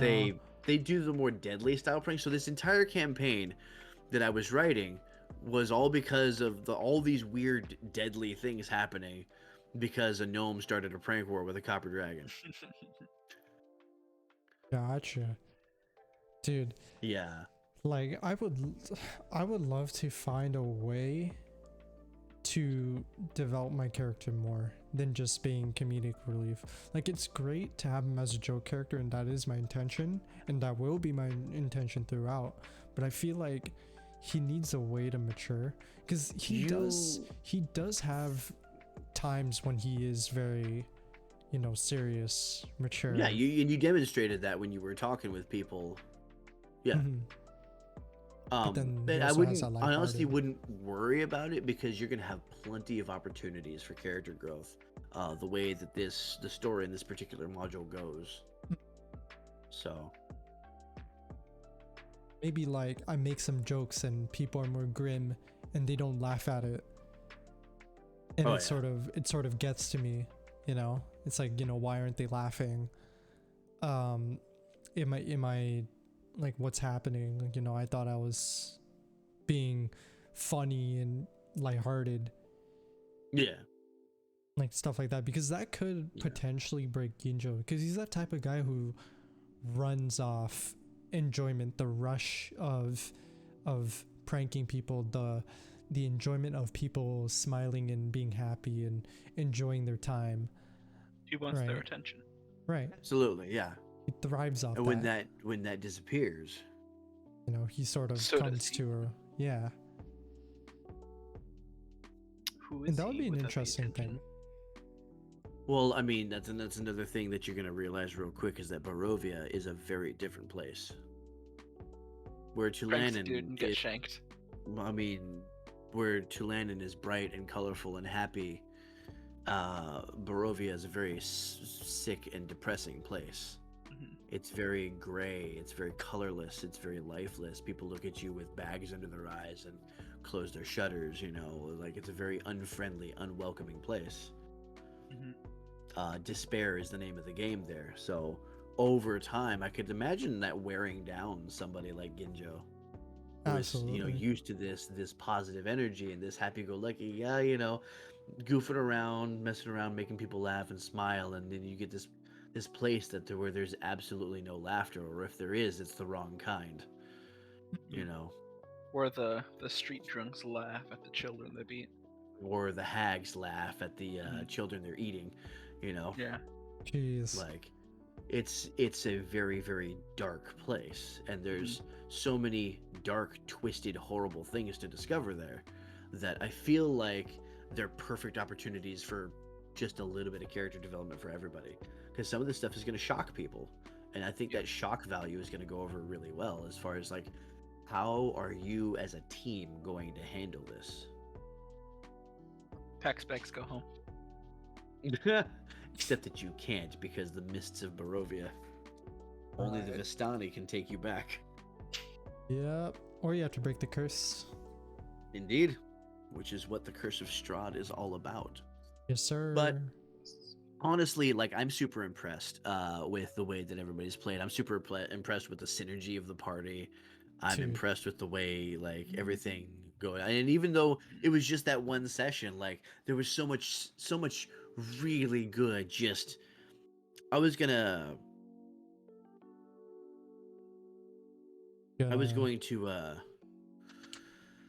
how shall I say? I completely lost my train of thought.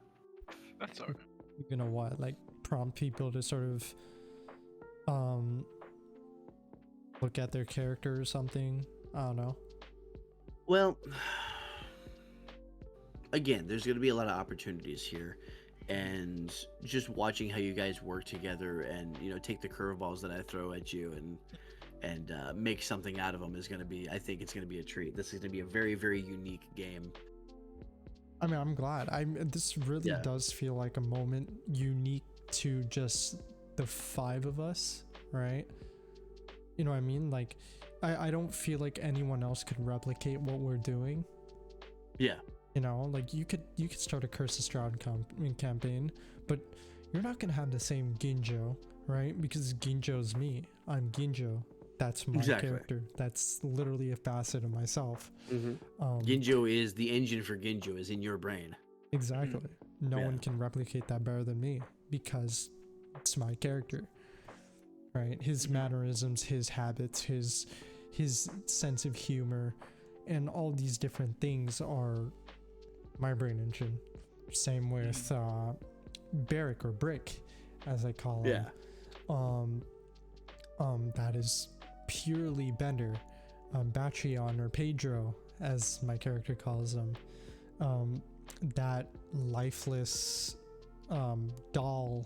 animated doll, that's all Crow, right? No one can replicate that. They can try, but I don't think they can really bring out the same charm, right? I mean, you could mimic it, but you could never replicate it. Exactly. And there's a big difference. So, because you can mimic anything, but replicating something is like not easy, right? I know that for myself, I'm not running the session, but I'm playing a session of Grim Hollow, and the way I introduced my character, he's a paladin with subclass of necromancer. So there's already that little the inner conflict. The inner conflict with that. And which oath did you take? We haven't gotten to that yet. We just we're just about to get to that. So the way that our DM is doing levels is step ups. So we started off at level 1, which was a huge ass mess when we had our first encounter, and then we're just about to get to our next location where we will jump straight into level 3. Sweet. So you're doing milestones, like milestones. That's it. Yeah. So the way I introduced my character was he Terminator walked toward the other characters after they had just taken out a small squad of guards from the town, and he's also dressed in guard armor, right? So they think they're about to get like messed up, but no, he's just like nice. It's just a nice guy. Looks threatening, but he's really nice. Yeah, he's a gentle. It's guy. good to have that kind of demeanor where like you project one thing, but then you completely surprise people with what you are. Exactly. That reminds me. It's that like I love plots, against type stuff, just personally. Yeah. I don't know why I felt like I remember, bro, when I first had my name, right, and everyone used to do JoJo references, and I was like, dude, I don't get this. Why are you doing this to me, right? And you know, like I was always like, dude, why Why JoJo references? And I watched JoJo after a while, right? After I said I wouldn't, because I was like, I was so annoyed with the JoJo stuff that I said I wouldn't watch JoJo. Right? But then after I But sort if of you go ran in with it, expecting it to be ridiculous, it's amazing. yeah, so I ran with it, right? I watched quite a few seasons with Dan, and Dan and I Yeah. sitting there laughing our asses off, right? And we're sitting there, we're pausing the feed. We're like, all right, what do you think is gonna happen? What's gonna happen next? Let's guess. And we go wild. We're guessing the craziest shit, and then we're like, but wait, there's more, you know, like, and it just keeps going, and you know. Yeah, exactly. And one of the best things I about don't the know. JoJo series is that stupid. Well, yes, but I planned for this, and while you were doing that, I planned this, and they explain everything like stepping back in time with each other. Yeah, yeah. I They're don't like know. On foreshadowing, the and it's on the insane. opposite side of JoJo, I don't know if you guys have seen Akame ga Kill. I have not. I have not. Because isn't that one where she fights with half a pair of scissors? Like, Yeah. I don't know. yeah, I think I thought maybe. that was dumb, and I never gave it a chance. Can I just So, say, I that am one. having deja vu. If you go into it thinking that it's a happy-go-lucky series, kind of like a classic isekai, you are going to be very disturbed, I'll say. Kind of like Invincible, then, yeah. Yeah. Except Yeah. Or E0 is another great example of, you Yeah. think this is going to be a classic isekai, you're very wrong. so I I'll give a small legit- Is it spoiler Kill la here. Kill? Okay, sorry. I legit am having deja vu. I Yeah. feel like we had this specific conversation when I'm looking at my Streamlabs OBS, and the three of us in this order talking about the same topic mentioned by Dev. You dreamed of this at some point. I dreamed what this happened. at some Yeah. point. I So, actually. I'm going gonna on? give a slight spoiler I, here. can I I'm gonna- mute, mute myself for this? I don't want to hear any spoilers. All right. Dio, give me a thumbs up when we're ready to go. Okay. All right. Are you ready, Dio? Yeah, let's go. Run it. All right. So at the start of the show, you come up with this young little guy. He's like all happy-go-lucky. He wants to go in, save the world, and whatnot. He has his friends that he was separated with, and eventually he ends up on the street because he trusted someone with all of his cash, and they walked off.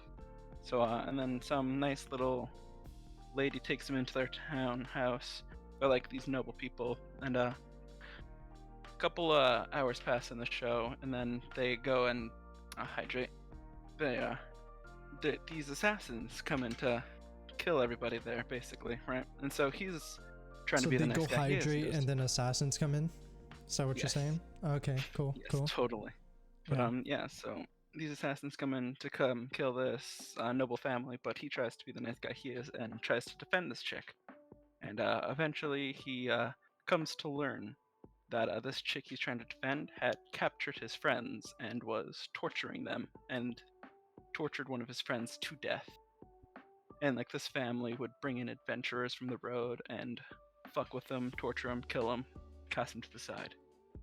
And then yeah, it's just a really dark show, and if you go into it thinking it's going to be like happy-go-lucky, it will be really, Shit. really mind opener.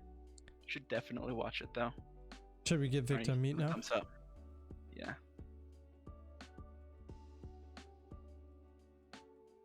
There we You meme go. lord. You meme lord. You're a meme lord. You're What? a meme lord. You're cringe. You're cringe. You're a meme lord. You're cringe. I know. You're cringe. I live. It's for the me, cringe. I Formaggio. definitely It's recommend me, watching Akame ga Kill. Formaggio. I think it's on Netflix too. Okay. Dude, head scratch? Itchy bald head. That sounded funny. So- Itchy bald head. Sounds like a disease, bro. Speaking of animes that had mindfucks in them, RE0 and Overlord are perhaps my two favorites at the moment. I love Overlord. Overlord is so good. Overlord's so It's- good. Overlord is 1, 2, or 3. if SAO had been done correctly. Yes. I 1, want 2, or 3. more That's my question. Oh Overlord. god, motherfuckers! Jesus. Smorgas, you bitch!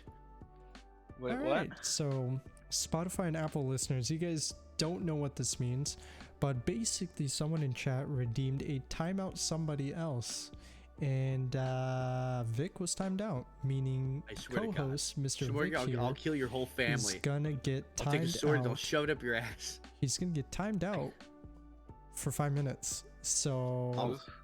Shimori, I hope you fucking know what's gonna happen to you. and, Uh-oh. do you have any Ryu! last words, Vic? Do you have any last Ryu, words? fuck! All right, he's gone.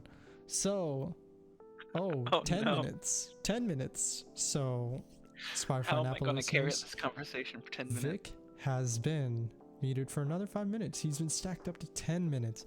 Now, this is a thing that's unique to just our pod. I don't know if any other pods do it, but I know it's unique to us. Where chat can literally influence a lot of things. We can have formaggio, we can have Sykes, we can have bangs, which I hope nobody does because that will scare you guys too. But yeah, my man.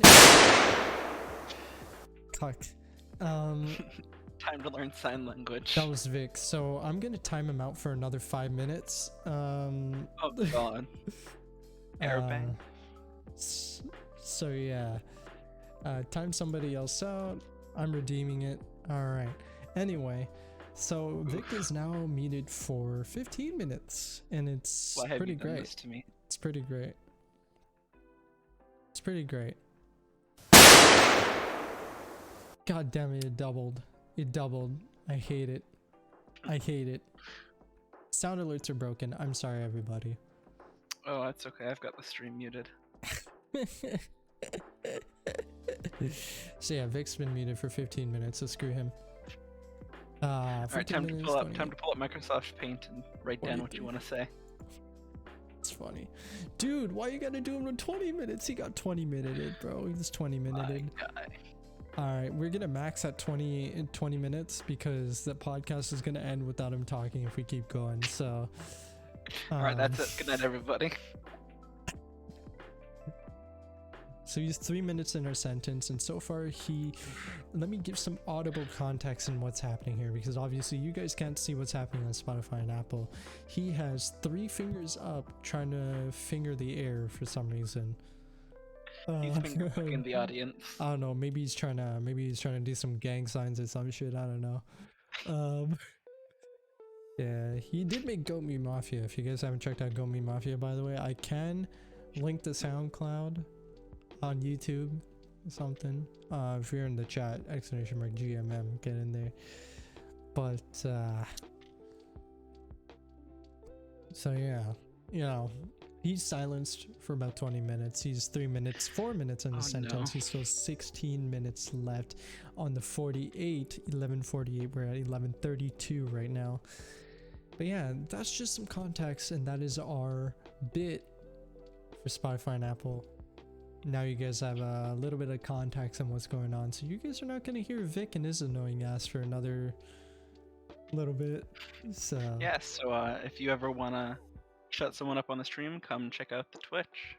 yeah, Sit around Twitch. for a while. Cook up some of those Twitch.tv/DioGinrochi, points.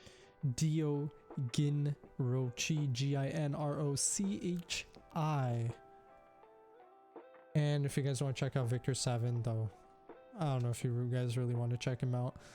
Twitch.tv/Victor7, VICTORSEVEN. Make sure you give him a follow because he's a very entertaining guy. It's pretty cool.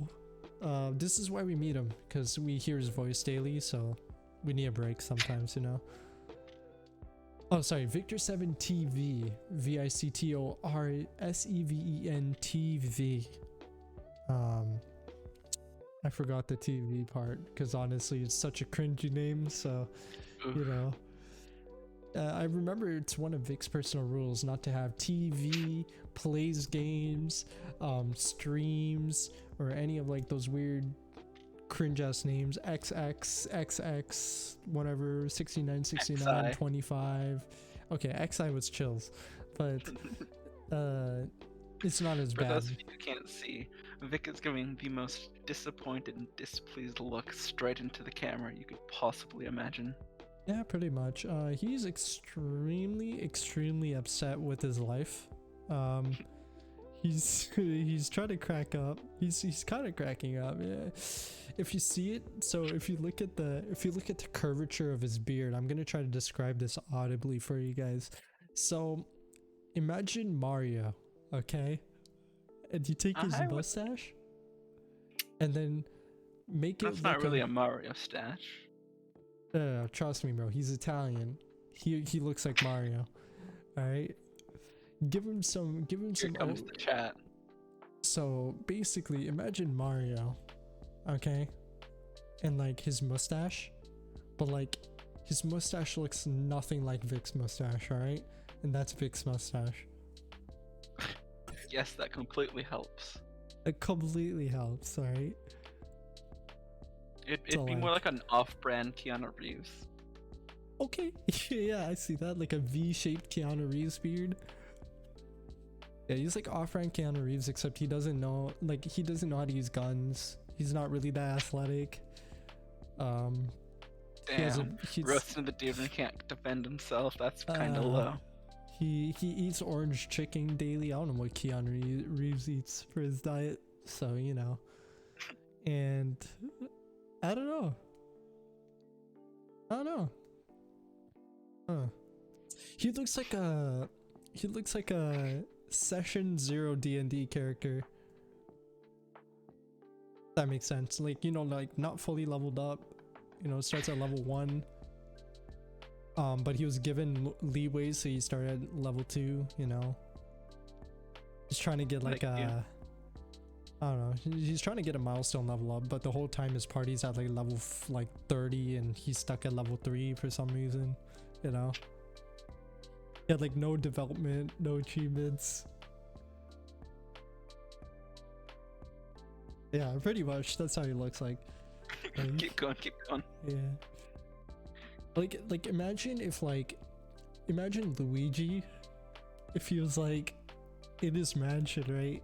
And like Boo took over his body and completely deformed his face. Just like that. But anyway, so I did want to mention something actually important for once. So for those of you guys who don't know, me and Dev, we go way back. He's one of my like 4 best friends. Really cool dude. Like one of my 4 IRL best friends, because Vic's like my online best friend. Like I've known this guy for like 5 years. I've known Dev for like 8 years. It's been 8 years now. Shit, it's been 8 years, bro. But yeah, we've had like some crazy moments. Like we've known each other since high school. Like we go way back. It's pretty crazy.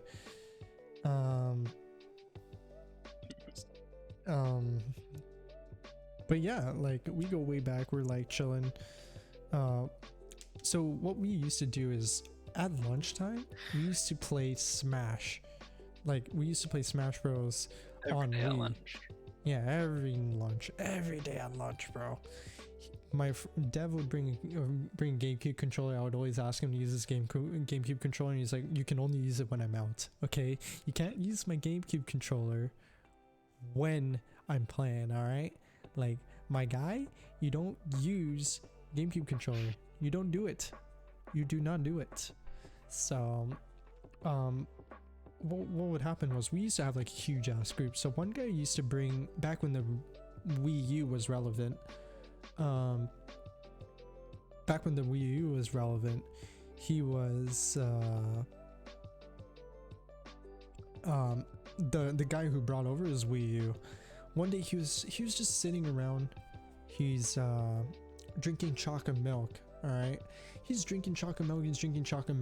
He turns on, I think, what was he trying to do? He was trying to like walk over to like turn on his Wii U or some shit, right? He was reaching over to grab something. Okay, yeah, so he was reaching over to grab something on the table where the Wii U is, right? And the Wii was sitting there too. Has chocolate milk in one hand. He's walking over to reach, falls. Chocolate milk falls all over the Wii and the Wii U. We're all freaking out, right? We're like, shit, is the Wii U okay? We don't give a shit about him. He's on the ground, right? But we're caring about the Wii U, bro. We're like, dude, is it okay? Is the Wii U good? And Now then keep in mind, this is like when Smash for the Wii U like basically just came out. yeah, pretty much. And we're like freaking about the Wii U, right? Again, we don't give a shit about our buddy who just fell, right? We only care about the chocolate milk that fell on the Wii and the Wii U. And so we walk over, we're like, yo, Wii U, are you okay? Are you okay, Wii U?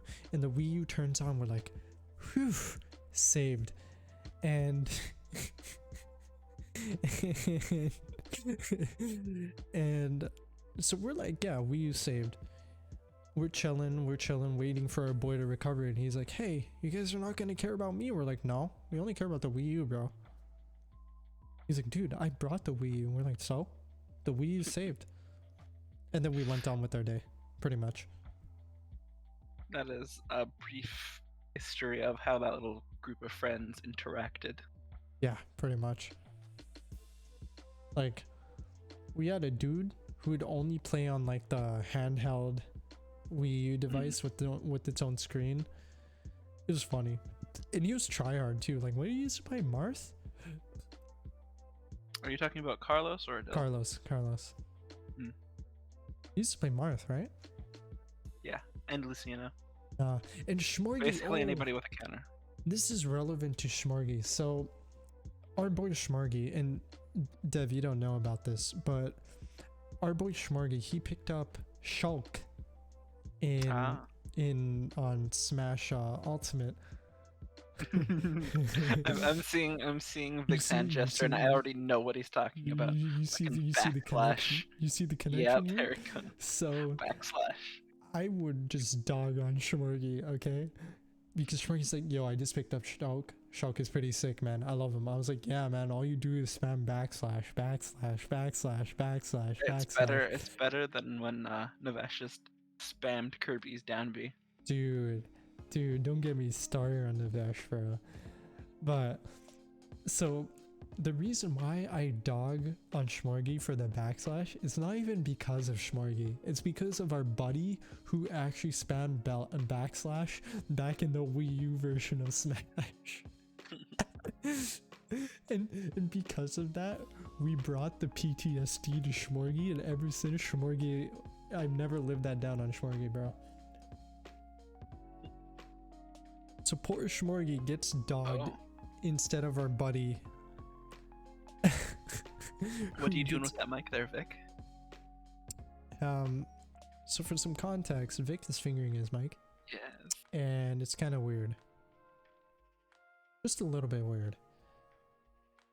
But yeah, so I would dog on Schmorgy for backslashing, even though he doesn't backslash, but I still dog on him for backslashing. It's pretty funny. And Schmorgy's like, oh, I don't play.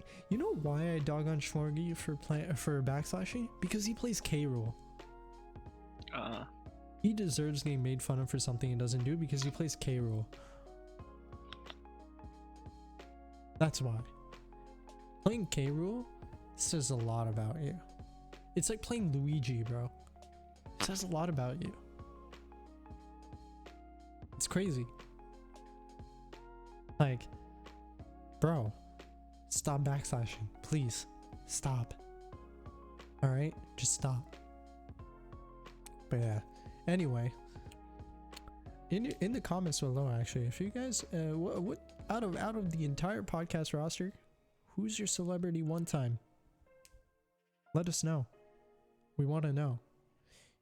I mean, Dan is the most popular, so he might be the celebrity one time. That man's like A tier celebrity one time. You know what I mean? So, because he's the only celebrity in this channel. Let's be real.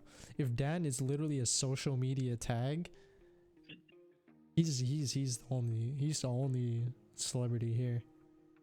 Like, when you say Dan, as many times as you say dude and shit,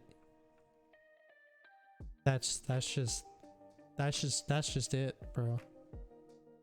That's just it. Yeah. So, Dev, what is the latest news on Victor 7? He is sitting very, very bored in his chair. How bored? How bored are we talking? Like playing against Schmorgy's K rule board, or like how board? I don't know if I should say this. It's your podcast. It's my podcast. Yo, man, dog on my boys all you want, bro. It's boring as having a conversation without Vic is. See, Vic right now is shadowboxing, and I don't understand why he's shadowboxing. He's shadowboxing the mute button. Yeah, pretty much. He's trying to unmute the mute. He wants to unmute, yes. Yeah.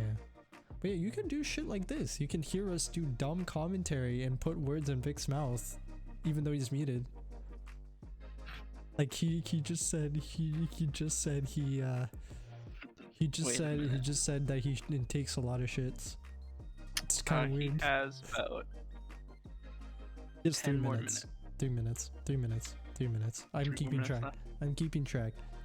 Thank God. Keeping track. He has 3 minutes. But yeah.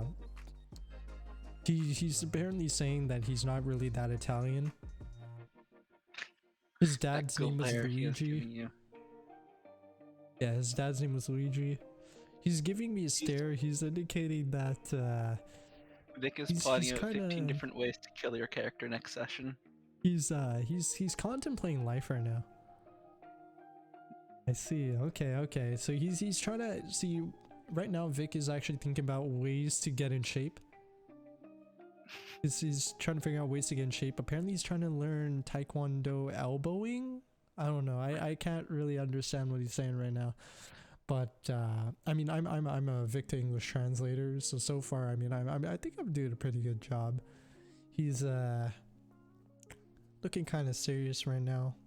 I can see like 1-2 hairs on his beard growing, just a little bit, just growing for the night. Exactly, Amanda. Exactly. Don't piss off the DM.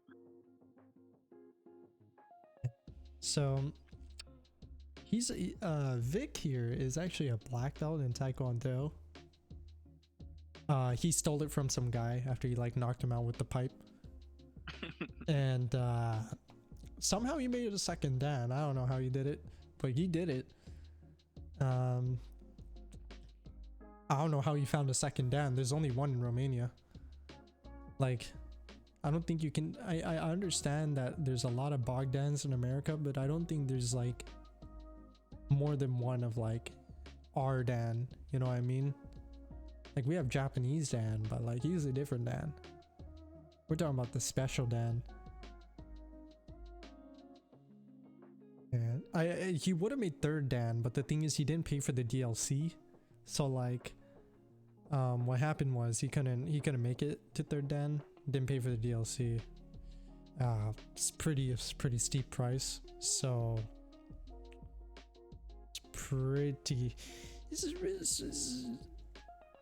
it's troubling, man. It's troubling. He goes through a lot of struggles, bro. I wish I could help him. Like I tried to make a GoFundMe for like donations for like his second Dan, you know, like his third Dan. Sorry, his third Dan. He bought the second Dan DLC. His third Dan DLC. He's waiting for a Steam sale, like Payday 2 DLC. You know, he's trying to get them for like $2 each, but right now they're like 50. So like he's not trying to spend $50 to become third Dan. Speaking of Payday 2, whenever I download or update games on Steam, the stupid Christmas track from Payday 2 always plays. Oh, I yeah. don't know why. Yeah, because of infamy. Because of infamy. By the way, you're unmuted. He has nothing to say. God. Schmorgus. Don't blame me. Blame Schmorgy. I'm going to get a paintball gun, Schmorgus. And I'm going to shove it up your ass. Oh. And I'm going to paint the Sistine Chapel on the inside of your sigmoid colon.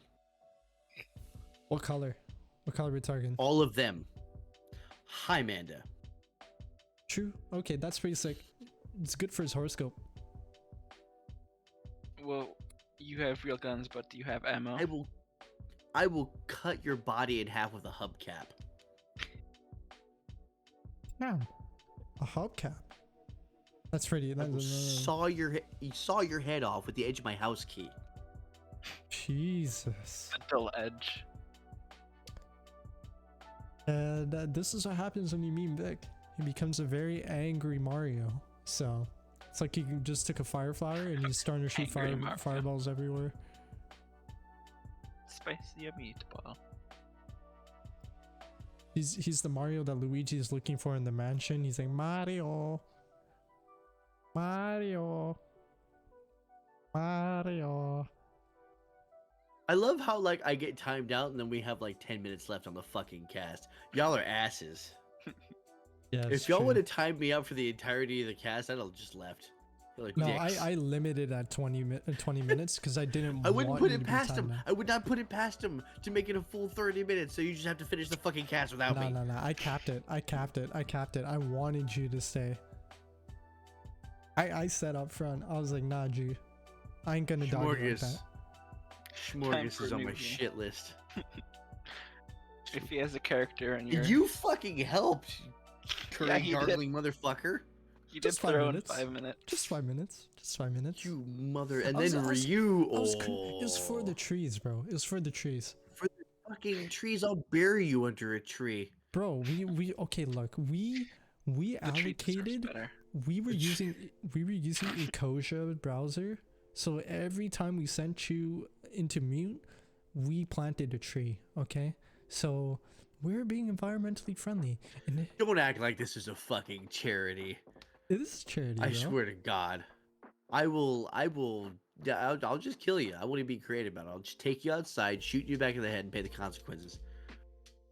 Yeah, we planted a whole damn forest by meeting Vic for 20 minutes. Yeah, man. I will, Just straight up, just a Schmorgus, whole I ass will forest. set you on fire like a charcoal briquette. Jesus. That's pretty rough.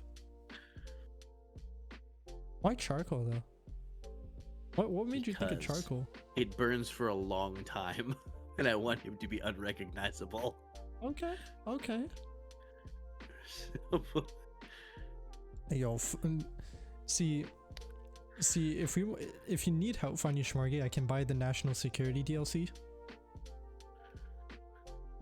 and then we'll use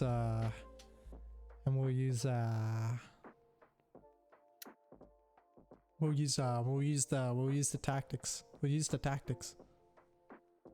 What tactics? Fire Emblem tactics. You see, like, I had shit to talk about. Now it's all just been evaporated and burnt away in a murderous rage. I'm sorry, Vic. I'm sorry for I your had loss. content. I mean, killed this the was content, this guys. is content on its own, but you know. I'm gonna strangle a bitch once we get off of here. I'm gonna reach through. I don't know how I'm gonna translate my fingers into electrical signal, but I'm going to reach through. I'm gonna come out Schmorgus's fucking speakers. I'm gonna wrap my hand around his throat, and the squeezing is not gonna stop until the breathing does. Joke's on you. He doesn't have speakers. It was his shitty phone speaker. How about that? Yeah, you can do it. Your hand Did just this comes man out. just say hella content? Oh, Schmorgus. Your hand just This comes out of man- his shitty this phone man like just a said ribbon hella. cable. Like a ribbon cable, your hand just comes out. I'll be like Ghost Dad. I'll pop out of the phone and pull off. That is the only time I'll ever threaten to pull a Bill Cosby on somebody. Is you, Schmorgus. Damn. You'll Really move goes to on level 3. Spotify. You'll move to level 3 on Monk, and you'll get what was it? Art of Self. What was it? Shit.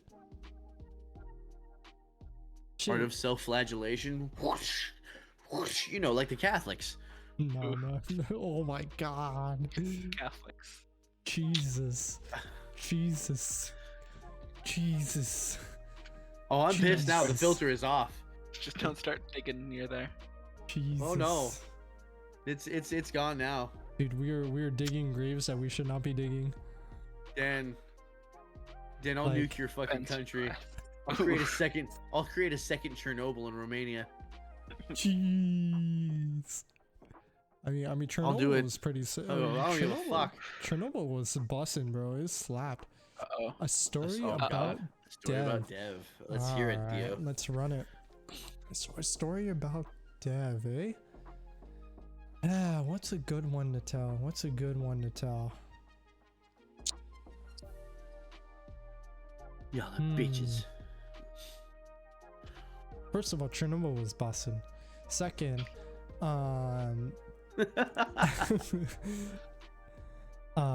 second, so a story about Dev. What's a really good story about him? Robotics Club. Now that's a fun one. Oh, this sounds interesting. So I forgot about Robotics Club. so me and Dev used to be part of our high school robotics club, and we actually went to a tournament once. So it was pretty sick. Actually, it's not really a story about Dev, but this is a story with Dev. So we went to a tournament a province over, right? It was our entire robotics team, and we had another dude come with us in a mascot costume. Oh my god. Right? This is the best story. No, it's we can tell that story too. Okay. This will be a double story. So All right, here we go. So we'll start off. We're on our trip in the big ass Greyhound bus. We're going over to Calgary, which is a province over from our province, and we're heading over. We're watching like, what was that Tom Cruise movie that we were watching?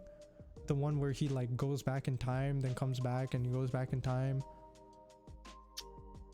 Something from Tomorrow or whatever.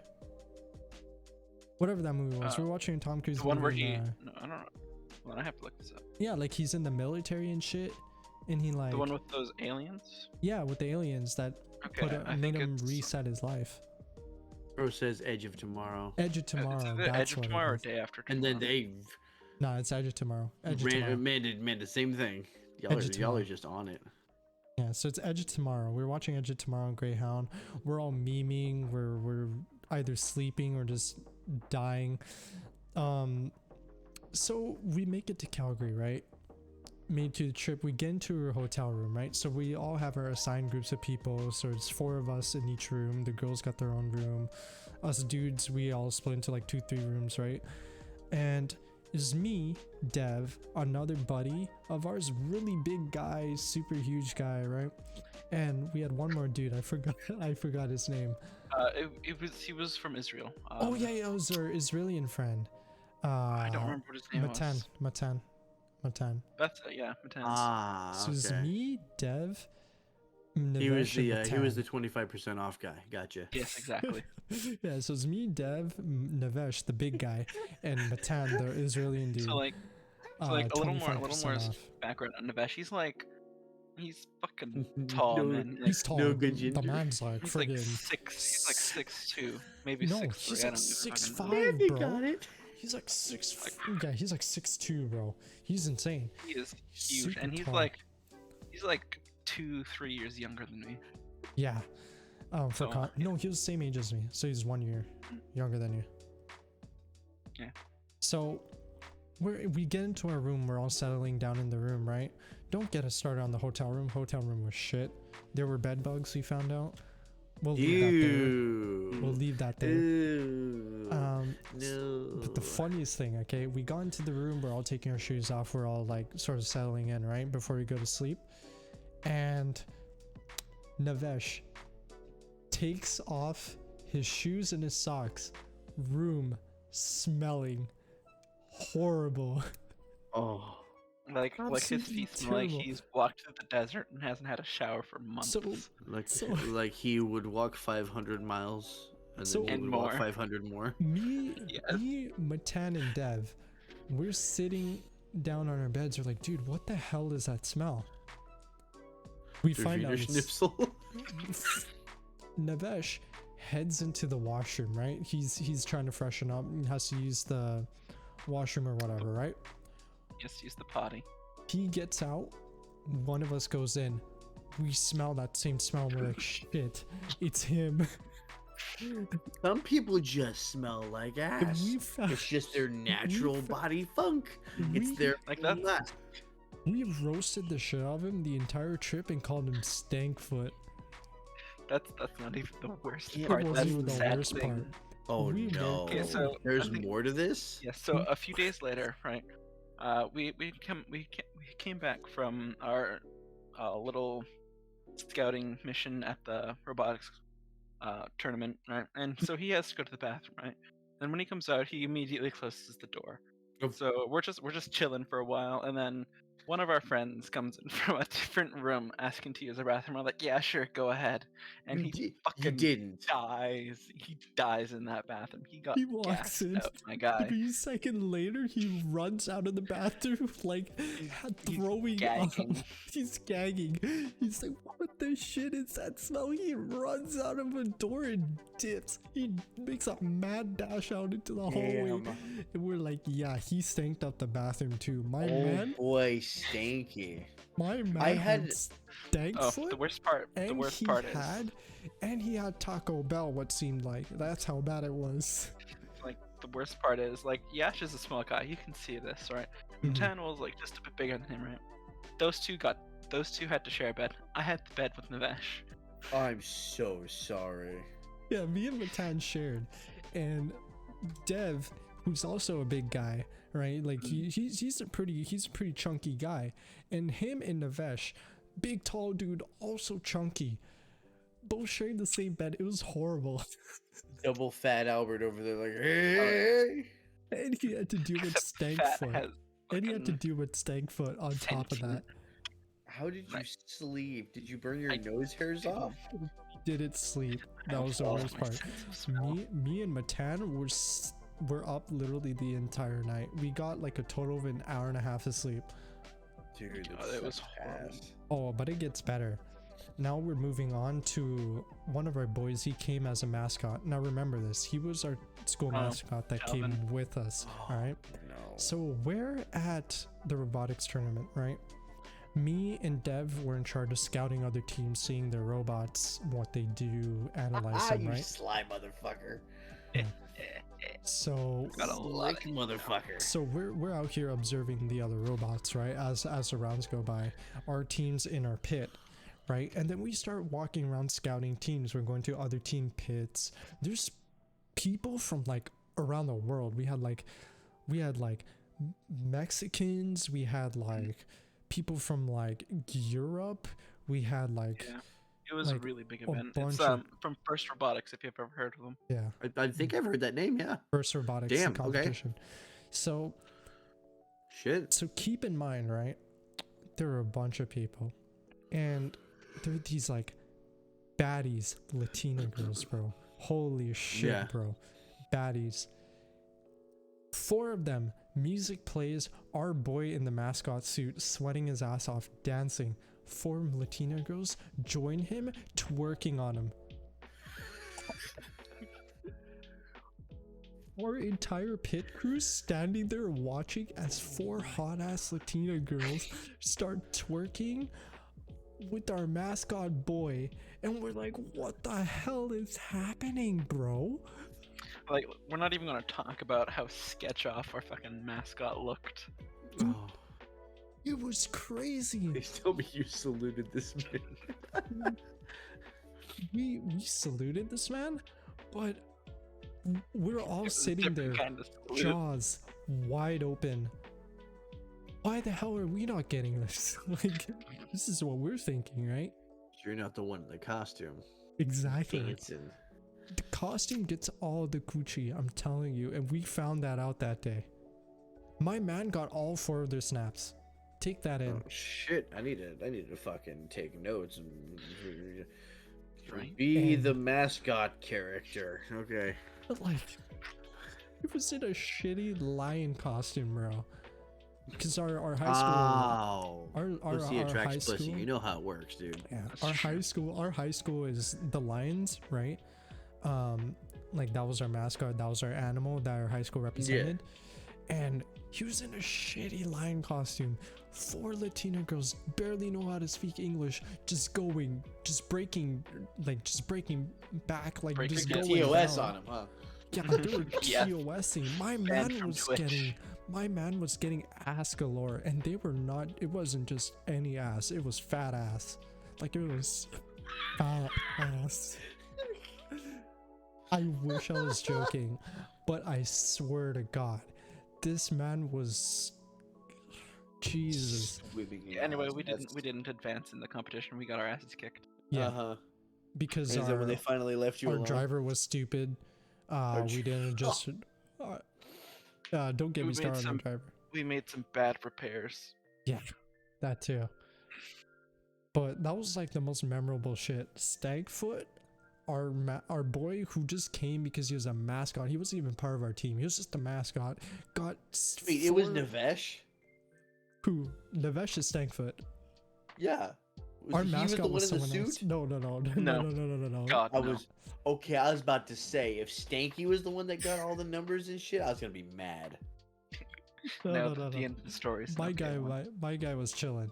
But yeah, our just another guy from our school. Shitty DJ, He's by also the a way. DJ. He's a DJ, shitty DJ. Shitty DJ. Never have him DJ. Please never have him DJ. I will not say his name, but just don't have him DJ. Damn. He was pretty ass. Here's a story you might not know about. On our graduation, we had a dinner, and after the dinner, we had like the dances and shit. One of the staff at the place left the drink bar unattended. So I was like, you know what? Fuck it. I went back there, and for about half an hour, I was just serving out drinks to everybody, and then I got kicked out from behind it, and that's just a quick story. It was fun. That's funny. That's funny. You probably weren't checking ID. You could have got somebody jailed, sir. But they weren't selling alcohol, or they weren't serving alcohol. Yeah, they were there were serving non-alcoholic okay. They're serving like you know how they're all alcoholic drinks, right? And they just made non-alcoholic versions of them. That's what it was. just virgin drinks. Yeah. Yeah. And it was mocktails. that was king shit though. It was funny. But yeah, that's a little bit of our stories from high school. We had some good times. Me and Dev got along pretty well. We didn't really have many stories like other than us two just experiencing some messed up shit, right? Like my man getting 4 Latina girls with fat asses just going at it. I mean, okay, to be fair, I did talk to one of the Latina girls, and she thought it was French for some reason. She did the whole French kiss thingy from side to side. So that was the most action I got. Damn. You'll get. No. I'm from British Columbia, right here, babe, right here. Yeah, it was a W. Okay, I was like 15, 16, some shit like that. You know, like we were young. But yeah, those are sort of just some moments, some stories to sort of end off the pod here with a little bit of our real life relations, you know, like Vic and I. You had a better experience with Latina chicks than I did. Yes, I did. Did you get the chocolate? My first experience with Latina chicks is they were trying to, because there was this girl I liked, so they told me to go over and tell her I liked her in Spanish, and they told me that chupa mi verga was oh no, I like you. That's a bad idea, because I don't think that's what that means. I learned very early on not to trust Hispanic folk because they love to fuck with you. What does that mean? Please translate for us. That means suck my dick. Straight up means put it in your mouth and go. I like how he walks up to some Latina chick. He's like, I'm like, and when they said that, instead of go over there and say that, thankfully I was smart enough. I didn't do it. I was like, that doesn't sound right, because I know I like his me gusta. Like, and I ended up looking it up later. I was like, those motherfuckers almost got me killed. Because they will do it. Hispanic people will fuck with you. They will get you killed just to laugh at you. They will do it. Yeah. They will have you say just a lot of shenanigans, bro. There was a one time Alice says I won't, but fuck you, you will. Yeah, we have a resident. Somebody told me like I forget what the phrase was that they told me, but like it was like wanna be friends. Damn crow. It was like wanna be friends, but they told me friends was joto. Which it's not. That's not the word for friend in Spanish. It's amigo. Yo, Hoto is like the F Geisler. Oh, yo, that reminds me. Like they are trying to get you killed. That reminds me in grade 12. One of my classmates, right? He went up to our Spanish teacher and he's like, "Hey, I know how to swear in Spanish." She's like, "Don't you do it! Don't you do it!" He says, "Puta madre." Oh damn! Funniest shit ever. And she's like, "No, don't say that! Don't say that! I didn't hear anything. You didn't say that." Because he's really chills with her, right? And she got so scared. Pro tip though, you don't want to have the stream fully muted. You just want to have the volume super low, because that if you have it muted, you don't count as a viewer. oh okay. Yeah, probably should have told you earlier. Oof.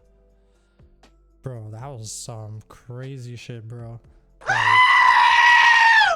We had some really wild things that went on in school. Both because Dev was a year older than me, right? Him and like the rest of the group of our friends, right? So him and the rest of the guys graduated a year before me. And I was still in grade 11. When I was in grade 12, I was alone. But I made a lot of friends with a lot of people in my high school. A lot of people said, I wish I talked to you sooner. And I was like, damn. Like...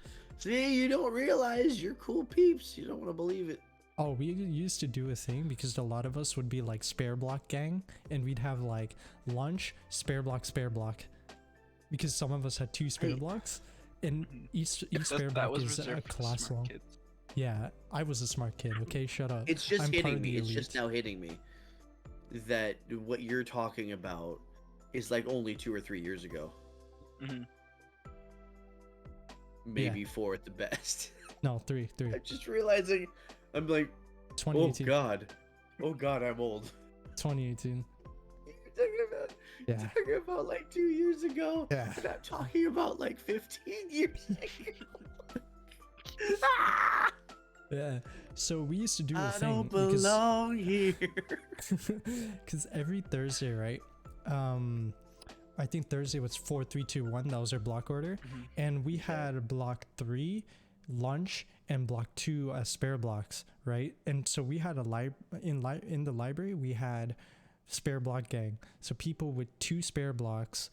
And in both semesters too, a lot of us stayed, and we only had 2 classes per semester. It was crazy. So what we would do is bubble tea Thursdays. I would take orders of 6 or 7 of us, walk over to I would take the bus to the bubble tea place, come back, and then I would hand out everyone bubble tea, and I memorized everyone's orders. And I bought for them. I bought it. I didn't let any of them pay. I bought it. Did I spent like Dio out here pulling the reverse Indian card. No, it did close. We can still go there. We'll catch some bubble tea sometime. But so basically, I would spend like $40 a week. No, I'm thinking almost about the ramen place. on just bubble tea. And 6 or 7 of us, we'd all sit down in the library. We'd enjoy bubble tea. Like someone's order, I still remember it. Calpico yogurt, milk based with mango jelly, which is actually really good. I've tried it. Fucker and his mango jelly. Royal Rocher half pearls. Royal Rocher full pearls. I could get you to put your mouth on anything if it had mango jelly on it. Yeah. I could get you to put your mouth on a Ryu if he had mango jelly on him. Okay, maybe not Ryu, but hey, it'd be mango. That's where I crossed the line. It was just that mango right there. No. He taints the mango. He taints the mango. I wouldn't put the mango on his taint. What are you talking about? No, just Ryu himself. You nasty fuck. No, I'm saying him himself taints the mango. You just took that the entire wrong way. I said he as